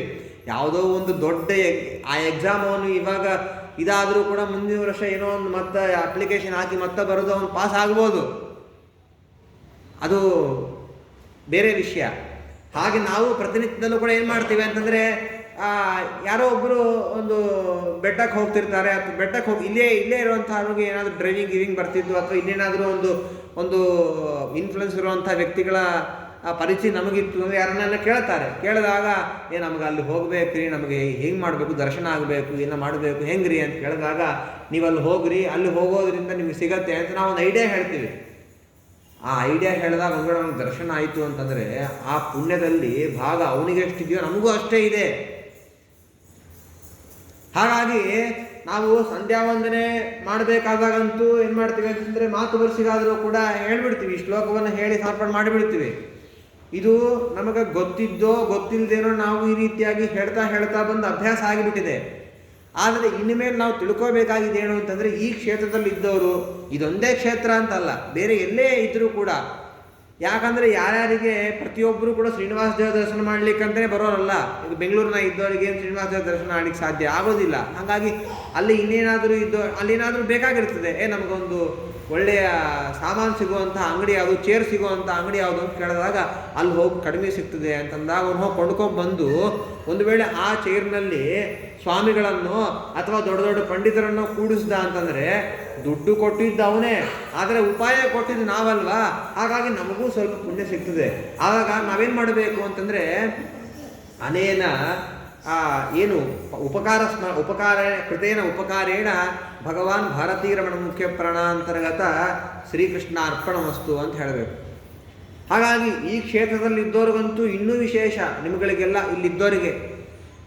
ಯಾಕಂದರೆ ಯಾತ್ರಿಕರು ಬೇಕಾದಷ್ಟು ಜನ ಬರ್ತಿರ್ತಾರೆ, ಬೇಕಾದಷ್ಟು ಜನ ಬೇಕಾದಂತಹ ಸಹಾಯಗಳನ್ನು ಕೇಳ್ತಿರ್ತಾರೆ. ಎಲ್ಲಿ ಹೋಗಬೇಕು, ಎಲ್ಲಿ ಟಿಕೆಟ್ ತೊಗೋಬೇಕು, ಹೇಗೆ ನಾವು ಇದು ಮಾಡಬೇಕು, ಯಾವ ಬಸ್ ಹತ್ತಬೇಕು, ಎಷ್ಟು ಗಂಟೆಗೆ ಹೋಗಬೇಕು ಎಲ್ಲ ಕೇಳ್ತಿರ್ತಾರೆ. ಸಣ್ಣ 3:30 ನೀವು ಈ ಟೈಮಿಗೆ ಹೋಗಬೇಡ್ರಿ, ಈ ಟೈಮಿಗೆ ಬಸ್ ಸಿಗೋದಿಲ್ಲ ಅಂತ ಒಂದು ಸಣ್ಣ ಇದು ಹೇಳಿದ್ರು ಕೂಡ ಅದಕ್ಕೊಂದು ಪುಣ್ಯ ಇದೆ. ಯಾಕಂತಂದರೆ ಅವನು ಹೋಗಿ ಕಷ್ಟಪಟ್ಟರೆ, ನಾವೇನಾದ್ರೂ ಹೋಗ್ಬಿಡು, ಯಾವ ಬಸ್ ಸಿಗೋದೋ ಹತ್ಬಿಡು ಅಂತಂದರೆ ಅಲ್ಲಿ ಹೋಗಿ ಬಸ್ ಸಿಗದೆ ಅವನು ಒದ್ದಾಡಿದ್ರೆ ಆ ಕಷ್ಟದಲ್ಲೂ ನಮಗೆ ಭಾಗ ಇದೆ. ಹಾಗಾಗಿ ನಾವು ವಿವೇಕದಿಂದ ಯಾವುದನ್ನು ನಾವು ಈ ಸಮಯಕ್ಕೆ ಹೋಗು, ಬಸ್ ಸಿಗತ್ತೆ, ಇಲ್ಲಿ ಹೋಗು, ಅಲ್ಲಿ ಮಠದಲ್ಲಿ ಹೋಗು, ಊಟ ಆಗತ್ತೆ ಅಂತ ನಾವು ಹೇಳಿದರೂ ಕೂಡ ಅದಕ್ಕೊಂದು ಪುಣ್ಯ ಇದೆ. ಹಾಗಾಗಿ ಆ ಮಾಡಿರ್ತಕ್ಕಂಥ ಒಂದು ಹೆಲ್ಪ್ ಇದೆಯಲ್ಲ, ಉಪಕಾರ ಇದೆಯಲ್ಲ, ಆ ಉಪಕಾರದಿಂದ ಕೂಡ ನಾವು ಪುಣ್ಯ ಇದೆ. ಅದನ್ನು ಕೂಡ ನಾವೇನು ಮಾಡಬೇಕಂದ್ರೆ ಅದನ್ನು ನಾವು ತಲೆ ಇಟ್ಕೊಳ್ಳೋದಿಲ್ಲ, ಹೇಳಿಬಿಡ್ತೀವಿ, ಹೊರಟೋಗ್ತಿರ್ತೀವಿ. ಅದಕ್ಕೆ ಅಂತಹದ್ದನ್ನೆಲ್ಲವನ್ನು ಕೂಡ ಗೊತ್ತಿದ್ದು ಮಾಡಿದಂತಹ ಉಪಕಾರಗಳಿರ್ತದೆ, ಗೊತ್ತಿದ್ದು ಮಾಡಿರತಕ್ಕಂಥ ಸತ್ಕರ್ಮಗಳಿರ್ತದೆ. ಆ ಎಲ್ಲ ಹೆಂಗೆ ಸತ್ಕರ್ಮ ಇರ್ತದೆ ಅಂತಂದರೆ, ಯಾರೋ ಒಬ್ಬರು ಗುಡಿಗೆ ಹೋಗ್ತಿರ್ತಾರೆ, ನಾವು ಆ ಮಾರ್ಗವಾಗಿ ಹೋಗ್ತಿರ್ತೀವಿ, ತುಂಬ ರಶ್ ಇರ್ತದೆ, ನಾವು ಆ ಗುಡಿ ಉದ್ದೇಶವಾಗಿ ಹೋಗಿರೋದಿಲ್ಲ, ಆದರೆ ಅಲ್ಲಿ ರಶ್ ಆಗಿರ್ತದೆ ಅಂತ ಅವ್ರು ಏನು ಮಾಡ್ತಾರೆ ಅಂತಂದರೆ ದಾರಿಯನ್ನು ಡೈವರ್ಟ್ ಮಾಡ್ತಾರೆ. ಆ ಡೈವರ್ಟ್ ಮಾಡಿದ ದಾರಿ ಹೇಗಿರ್ತದೆ ಅಂತಂದರೆ, ಗುಡಿಯಲ್ಲಿ ಪ್ರದಕ್ಷಿಣೆ ಹಾಕೋ ಮೂಲಕವಾಗಿ ಹೋಗೋ ಥರ ಇರ್ತದೆ. ಹೋಗ್ತೀವಿ, ಪ್ರದಕ್ಷಿಣೆ ಹಾಕೋ ಥರ ಮಾಡ್ಕೊಂಡು ಹೊರಟೋಗ್ತೀವಿ ನಾವು. ಆದರೆ ಆ ಸಮಯದಲ್ಲೂ ಕೂಡ ನಾವೇನು ಅನುಸಂಧಾನ ಮಾಡ್ಕೊಳ್ಬೇಕು, ಹೇಗೋ ಗೊತ್ತಿಲ್ಲದೇನೋ ನಾವು ಪರಮಾತ್ಮನ ದೇವಸ್ಥಾನಕ್ಕೆ ಬಂದುಬಿಟ್ಟಿದ್ದೇವೆ, ಹಾಗಾಗಿ ಆ ದೇವಸ್ಥಾನಕ್ಕೆ ಮಾಡಿರತಕ್ಕಂಥ ಈ ಪಾದಯಾತ್ರೆಯಿಂದ ಬಂದಂತಹ ಪುಣ್ಯ ಪರಮಾತ್ಮನಿಗೆ ಅರ್ಪಣೆ ಆಗಲಿ, ಪರಮಾತ್ಮನ ಪಾದಕ್ಕೆ ಸೇರಲಿ. ಇದರಿಂದ ಸಂತುಷ್ಟನಾದಂತಹ ಪರಮಾತ್ಮ ನಮಗೆ ವಿಶೇಷವಾದಂತಹ ತತ್ವಜ್ಞಾನವನ್ನು ಮಾಡಿಕೊಡಲಿ. ಹಾಗಾಗಿ ನಾವು ಗೊತ್ತಿದ್ದು ಎಷ್ಟೋ ಸತ್ಕರ್ಮಗಳನ್ನು ಮಾಡ್ತಿರ್ತೀವಿ, ನಮಗೆ ಗೊತ್ತಿರೋದಿಲ್ಲ ಅಷ್ಟೇ. ಸ್ನಾನ ಮಾಡ್ತಿರ್ತೀವಿ, ಸುಮ್ಮನೆ ಸ್ನಾನ ಮಾಡೋದು ಯಾಕೆ? ಹಿಂಗೆ ಮಾಡಿಕೊಂಡ್ರೆ ಎಮ್ಮೆಗಳು ಸ್ನಾನ ಮಾಡ್ತದೆ, ಆನೆನೂ ಸ್ನಾನ ಮಾಡ್ತದೆ. ಗಜಸ್ನಾನ ಅಂತ ಬೈತಾರೆ ಶಾಸ್ತ್ರದಲ್ಲಿ. ಸುಮ್ಮನೆ ಹೋಗಿ ಬಚ್ಚಲ ಮನೆಯಲ್ಲಿ ದರದ ನೀರು ಹಾಕ್ಕೊಂಡು ನಾವು ಆ ಸೋಪ್ ಹಚ್ಕೊಂಡು ಸ್ನಾನ ಮಾಡಿದ್ದನ್ನು ಗಜಸ್ನಾನ ಅಂತ. ಗಜಸ್ನಾನ ಅಂದರೆ ಏನು ಅಂತಂದರೆ, ಆನೆ ಏನು ಮಾಡ್ತದೆ ಅಂತ, ಒಂದು ಕೆರೆ ದೊಡ್ಡ ನದಿ ಕಾಣಿಸ್ತು ಅಂತಂದರೆ ಮೊದಲು ಅದರಲ್ಲಿ ಹಾರ್ತದೆ, ಇಳಿದು ಮೈಯೆಲ್ಲ ಚೆನ್ನಾಗಿ ಶುದ್ಧವಾಗಿ ಸ್ನಾನ ಮಾಡ್ತದೆ, ಮತ್ತು ಹೊರಗೆ ಬಂದು ಅದೇ ಮಣ್ಣು ಹಾಕ್ಕೊಳ್ಳುತ್ತದೆ. ಹಂಗೆ ನಾವು ಪರಮಾತ್ಮನ ನಾಮ ಸಂಕೀರ್ತನೆಯನ್ನು ಮಾಡದೆ ಎಷ್ಟು ತಂಬಿಗೆಗಳನ್ನು ಹಾಕ್ಕೊಂಡ್ರೂ ಕೂಡ ಪರ್ವತದ ಮೇಲೆ ನೀರು ಹಾಕರೆ ಏನೋ ಉಪಯೋಗ ಇದೆಯಾ? ಜಾರಿ ಹೋಗಿ ಕೆಳಗೆ ಸೋರಿ ಹೋಗುವಂತೆ ನಾವು ಮಾಡಿರ್ತಕ್ಕಂಥ ಸ್ನಾನ ಅಷ್ಟು ಅಲ್ಪವಾಗಿ ಬಿಡ್ತದೆ. ಅದೇ ಒಂದು ಹಾಕ್ಕೊಳ್ತಾ ಒಂದೇ ಒಂದು ಜಗ್ ಇರ್ತದೆ, ನಮ್ಮ ಹತ್ರ ತಂಬಿಗೆ ಇದ್ರೂ ಜಗ್ಗಿದ್ರೂ ಪರವಾಗಿಲ್ಲ, ಏನಂದ್ರೆ ಒಂದೇ ಒಂದು ಅನುಸಂಧಾನ, ಹೆಚ್ಚು ಬೇಕಾಗಿಲ್ಲ. ಈ ನೀರಿನ ಕಣದಲ್ಲೂ ಕೂಡ ಪರಮಾತ್ಮನ ಸನ್ನಿಧಾನ ಇದೆ, ನನ್ನ ಹೃದಯದಲ್ಲೂ ಕೂಡ ಪರಮಾತ್ಮ ಇದ್ದಾನೆ.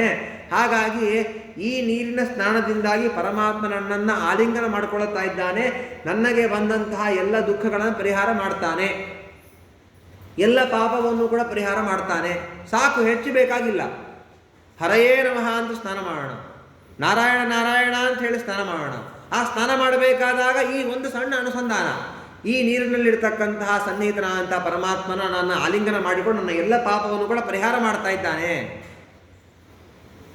ಅದಕ್ಕೆ ಆ ಸ್ನಾನದ ಶ್ಲೋಕದಲ್ಲಿ ಹೇಳ್ತಾರೆ, ಯೋಸವು ಸರ್ವಗತೋ ದೇವ ಚಿತ್ಸ್ವರೂಪೇ ನಿರಂಜನ ಸಯೇವ ದ್ರವರೂಪೇಣ ಗಂಗಾಂಭೋ ನತ್ರ ಸಂಶಯ. ನೀರಂದರೆ ಇನ್ಯಾವುದೂ ಅಲ್ಲ, ಯಾವ ದೇಶದಲ್ಲಿ ಸರ್ವತ್ರ ವ್ಯಾಪ್ತನಾದಂತಹ ಪರಮಾತ್ಮ ಇದ್ದಾನಲ್ಲ, ಆ ಸರ್ವತ್ರ ವ್ಯಾಪ್ತನಾದಂತಹ ಪರಮಾತ್ಮನೇ ಈ ಗಂಗಾ ನೀರಿನ ರೂಪದಲ್ಲಿ ಇದ್ದಾನೆ. ಹಾಗಾಗಿ ನಾವು ಮುಳುಗೋದು, ನೀರಿನಲ್ಲಿ ಸ್ನಾನ ಮಾಡೋದು ಅಂತಂದರೆ ಪರಮಾತ್ಮನನ್ನು ಆಲಿಂಗನ ಮಾಡಿಕೊಳ್ಳೋದು. ಆ ಆಲಿಂಗನದಿಂದ ನಮ್ಮ ಎಲ್ಲ ಪಾಪವೂ ಪರಿಹಾರ ಆಗ್ತದೆ ಅನ್ನುವಂಥ ಒಂದು ಸಣ್ಣ ಉದ್ದೇಶದಿಂದ ನಾವೇನಾದರೂ ಸ್ನಾನವನ್ನು ಮಾಡಿದ್ದೇ ಆದರೆ ಪರಮಾತ್ಮ ಎಷ್ಟು ಅನುಗ್ರಹವನ್ನು ಮಾಡ್ತಾನೆ ಅಂತಂದರೆ, ಓ ನೋಡಪ್ಪ, ನಾನು ಕೊಟ್ಟಂತಹ ಈ ನೀರನ್ನು, ನಾನು ಕೊಟ್ಟಂತಹ ಈ ಶರೀರವನ್ನು, ನಾನು ಕೊಟ್ಟಂತಹ ಈ ಬುದ್ಧಿಯನ್ನು ನನಗೋಸ್ಕರವಾಗಿ ವಿನಿಯೋಗ ಮಾಡ್ತಾ ಇದ್ದಾನೆ ಅಂತ ಪರಮಾತ್ಮ ಸಂತುಷ್ಟನಾಗಿ ಅವನಿಗೆ ಇನ್ನಿಷ್ಟು ವಿಶೇಷವಾಗಿ ಸಾಧನೆ ಮಾಡಲಿಕ್ಕಾಗಿ ಅವಕಾಶಗಳನ್ನು ಕೊಡ್ತಾ ಹೋಗ್ತಾನಂತೆ.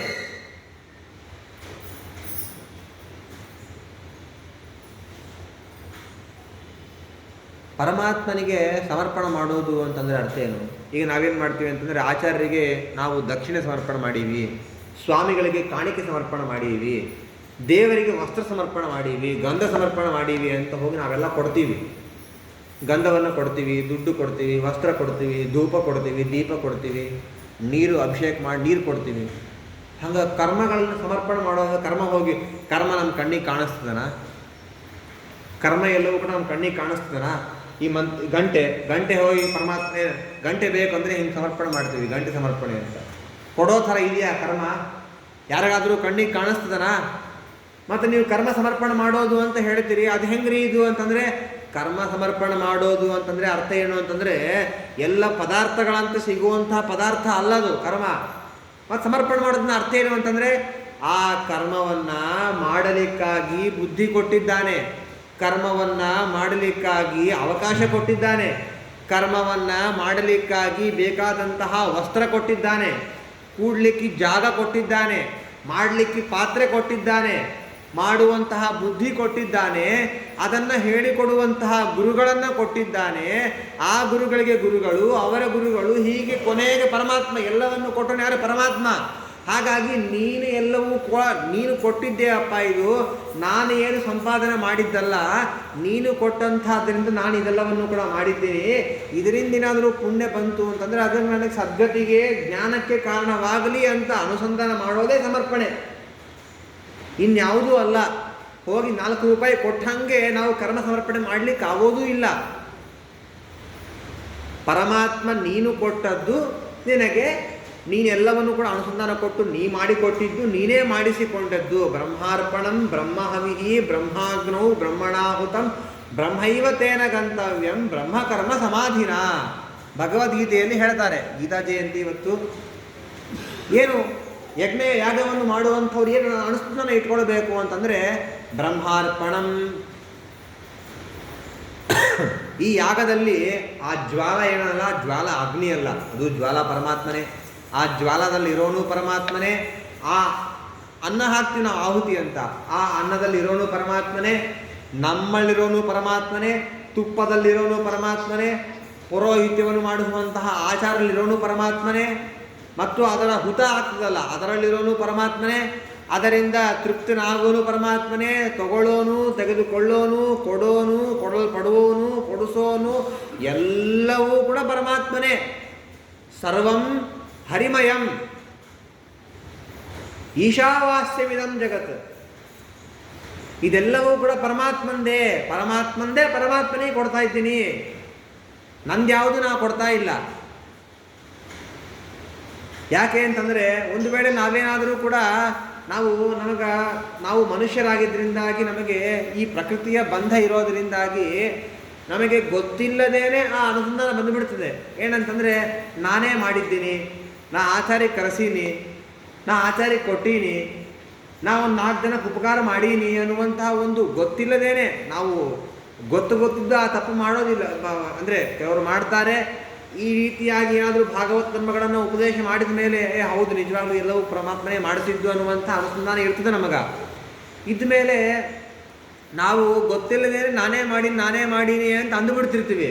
ಹಾಗೆ ಗೊತ್ತಿಲ್ಲದೇನೂ ಕೂಡ ಅಂತ ಇರ್ತೀವಲ್ಲ, ಆ ಅನ್ನಬಾರದು ಆ ರೀತಿಯಾಗಿರ್ತಕ್ಕಂತಹ ವ್ಯವಹಾರನೂ ಕೂಡ ಬರಬಾರದು ಅನ್ನುವಂತಹ ಕಾರಣಕ್ಕಾಗಿಯೇ ಎಲ್ಲ ಮಹಾನುಭಾವರು ಏನು ಮಾಡಿದ್ದಾರೆ ಅಂತಂದರೆ ಇಂತಹ ಭಾಗವತ ಧರ್ಮದಲ್ಲಿ ಒಂದಾದಂತಹ ಒಂದು ಭಾಗವತ ಧರ್ಮಗಳನ್ನು ನಮ್ಮ ದೈನಂದಿನ ಜೀವನದ ಕರ್ಮ ಸಮರ್ಪಣೆಯ ಒಂದು ಭಾಗದಲ್ಲಿ ಇಟ್ಟುಬಿಟ್ಟಿದ್ದಾರೆ. ಕಾಯೇನ ವಾಚ ಮನಸೇಂದ್ರಿಯೈರ್ವ ಬುದ್ಧ್ಯಾತ್ಮನಾ ವಾ ಅನುಸೃತ ಸ್ವಭಾವಂ ಕರೋಮಿ ಯದ್ಯತ್ ಸಕಲಂ ಪರಸ್ಮೈ ನಾರಾಯಣ ಏತಿ ಸಮರ್ಪಯಾಮಿ.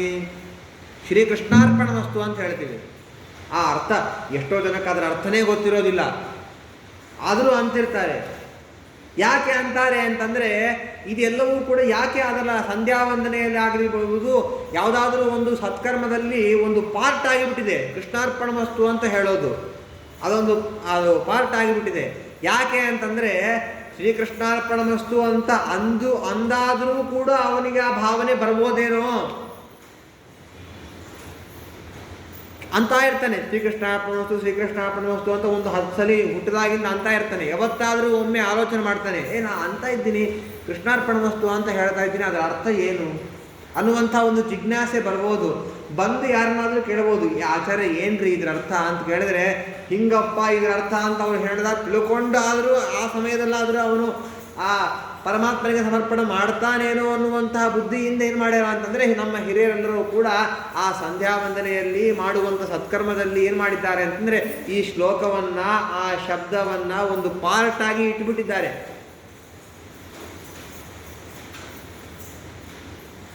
ಹಾಗಾಗಿ ನಾವು ಕೂಡ ಏನು ಮಾಡಬೇಕು ಅಂತಂದರೆ ಕೃತಜ್ಞರಾಗಬೇಕು. ಪ್ರತಿಯೊಂದನ್ನು ನಾವು ಪರಮಾತ್ಮ ನಮಗೆ ಎಷ್ಟೆಷ್ಟೋ ಉಪಕಾರ ಮಾಡಿದ್ದಾನೆ, ಯಾವುದೂ ನಮಗೆ ಗೊತ್ತಿಲ್ಲ. ನಾವು ಹುಟ್ಟಿದ ಮೇಲಿಂದ ನಮಗೆ ಎಷ್ಟು ಉಪಕಾರ ಮಾಡಿದ್ದಾನೆ ಸುಮ್ಮನೆ ಲೆಕ್ಕ ಹಾಕ್ತಾ ಬಂದರೆ, ಮೊದಲು ಜನ್ಮ ಕೊಟ್ಟಿದ್ದಾನೆ. ಜನ್ಮ ಕೊಟ್ಟ ಮೇಲೆ ತಾಯಿಯಿಂದ ನಮಗೆ ಹಾಲನ್ನು ಕೊಡ್ತಾನೆ. ತಾಯಿಯಿಂದ ಹಾಲು ಕೊಟ್ಟ ಮೇಲೆ ಸಮಯಕ್ಕೆ ಆಹಾರವನ್ನು ಕೊಡ್ತಾನೆ. ಮತ್ತು ದೇಹ ದೊಡ್ಡದಾಗೋ ಥರ ಮಾಡ್ತಾನೆ. ಏನಾದರೂ ಒಂದು ಆರೋಗ್ಯ ಸ್ವಲ್ಪ ಸಮಸ್ಯೆ ಆಯಿತು ಅಂತಂದರೆ ವೈದ್ಯರ ಹತ್ರ ಹೋಗಿ ನಮಗೆ ಔಷಧಿಗಳು ಸಿಗ್ತದೆ. ಮತ್ತು ಇನ್ಯಾವುದೋ ಒಂದು ಸಮಯದಲ್ಲಿ ರೋಗ ಬರಬಾರ್ದು ಅಂತ ಪೋಲಿಯೋ ಡ್ರಾಪ್ಸ್ ಫ್ರೀಯಾಗಿ ಗೌರ್ಮೆಂಟ್ ಕೊಡ್ತಾರೆ. ಗೌರ್ಮೆಂಟ್ನವ್ರು ಕೊಟ್ಟಿದ್ದಲ್ಲ, ಪರಮಾತ್ಮ ಕೊಟ್ಟದ್ದನ್ನೇ ಅವರು ವಾಪಸ್ ನಮಗೆ ಕೊಡ್ತಾ ಇದ್ದಾರೆ ಅಷ್ಟೇ. ಆ ಪೋಲಿಯೋ ಡ್ರಾಪ್ಸ್ ಸಿಗ್ತೀವಿ, ತಗೋತೀವಿ. ಎಲ್ಲವೂ ಒಂದೊಂದು ಲೆಕ್ಕ ಹಾಕ್ತಾ ಬಂದರೆ ಪರಮಾತ್ಮನ ಉಪಕಾರಗಳಿಗೆ ಒಂದು ಎಣೆಯೇ ಇಲ್ಲ, ಸೀಮೆಯೇ ಇಲ್ಲ, ಅಷ್ಟು ಉಪಕಾರಗಳನ್ನು ಮಾಡಿದ್ದಾರೆ. ಎಲ್ಲವೂ ನಮಗೆ ಕೆಲವು ನೆನಪಿರೋದಿಲ್ಲ, ನೆನಪಿದ್ದೆಲ್ಲವೂ ನಾವು ಮಾಡೋದಿಲ್ಲ. ಆದರೆ ಯಾವಾಗ ನಮಗೆ ನೆನಪಾಗ್ತದೋ, ನೆನಪಾದಾಗ ಸಮರ್ಪಣೆ ಮಾಡೋಣ. ನೆನಪಾದಾಗ ಸಮರ್ಪಣೆ ಮಾಡ್ತಾ ನೆನಪು ಮಾಡಿಕೊಂಡು ಸಮರ್ಪಣೆ ಮಾಡೋಣ. ನಮಗೆ ಯಾವಾಗ ಏನೇನೋ ಸಿಗ್ತದೆ. ಆ ಎಲ್ಲ ಸಮಯದಲ್ಲೂ ಕೂಡ ನಮಗೆ ಈ ಭಾಗ್ಯವನ್ನು, ಅದು ಎಂಥದ್ದೇ ಎಷ್ಟು ಲೌಕಿಕವಾದಂಥ ಪ್ರಯೋಜನವೇ ಆಗಿರ್ಬೋದು, ಅದು ಆ ಲೌಕಿಕ ಪ್ರಯೋಜನ ಸಿಕ್ಕಾಗೂ ಕೂಡ ಪರಮಾತ್ಮನನ್ನ ಸ್ವಾಮಿ ಲೌಕಿಕವಾದಂಥ ಪ್ರಯೋಜನವನ್ನು ನಮಗೆ ನೀನು ಕೊಡಿಸಿದ್ದೀಯಾ, ಮಾಡಿದ್ದೀಯಾ ಅಂತ ನಿನಗೆ ನಮಸ್ಕಾರ ಅಂತ ಹೇಳ್ತೀವಿ. ಪರಮಾತ್ಮ ನಮಸ್ಕಾರ ಮಾಡುವಂಥ ವಿಧಾನವೂ ಹಾಗೇ ಇದೆ. ಸುಮ್ಮನೆ ಹೋಗಿ ದೇವರ ಹತ್ರ ಹೋಗಿ ದೇವರ ಪ್ರತಿಮೆ ಹತ್ರ ಹಿಂಗೆ ನಮಸ್ಕಾರ ಮಾಡಿಬಿಟ್ಟು ಪ್ರದಕ್ಷಿಣೆ ಆಗಿ ಬರೋದಲ್ಲ. ನಮಸ್ಕಾರವನ್ನು ಮಾಡಲಿಕ್ಕೂ ಕೂಡ ಒಂದು ವಿಧಾನವನ್ನು ಶಾಸ್ತ್ರದಲ್ಲಿ ಹೇಳಿದ್ದಾರೆ. ಮೊದಲು ನಮಸ್ಕಾರ ಮಾಡಬೇಕಾದರೆ ಪರಮಾತ್ಮನ ತಲೆ ಬಾಗಬೇಕಂತೆ. ತಲೆ ಬಾಗಿ ಪರಮಾತ್ಮನ ಸ್ತೋತ್ರ ಮಾಡಬೇಕು. ಮೊದಲು ಪರಮಾತ್ಮನ ಸ್ತೋತ್ರ ಮಾಡಬೇಕು. ನೀ ಇಂಥವನು ಅಂಥವನು ಅಂತ ಸ್ತೋತ್ರ ಮಾಡಬೇಕು. ಆಮೇಲೆ ಪರಮಾತ್ಮ ಮಾಡಿರತಕ್ಕಂತಹ ಉಪಕಾರವನ್ನು ನೆನೆಸಬೇಕು. ನೆನೆದ ಉಪಕಾರ ಮಾಡಿದ ಮೇಲೆ ಇಷ್ಟು ಉಪಕಾರ ಮಾಡಿದಂಥ ನಿನಗೆ ನಮೋ ನಮಃ ಅಂತ ನಮಸ್ಕಾರವನ್ನು ಮಾಡಬೇಕು. ನಮಸ್ಕಾರ ಮಾಡಬೇಕಾದ್ರೆ ಇಷ್ಟು ಮೂರನ್ನು ತಲೆಯಲ್ಲಿ ಇಟ್ಕೊಂಡಿರ್ಬೇಕು.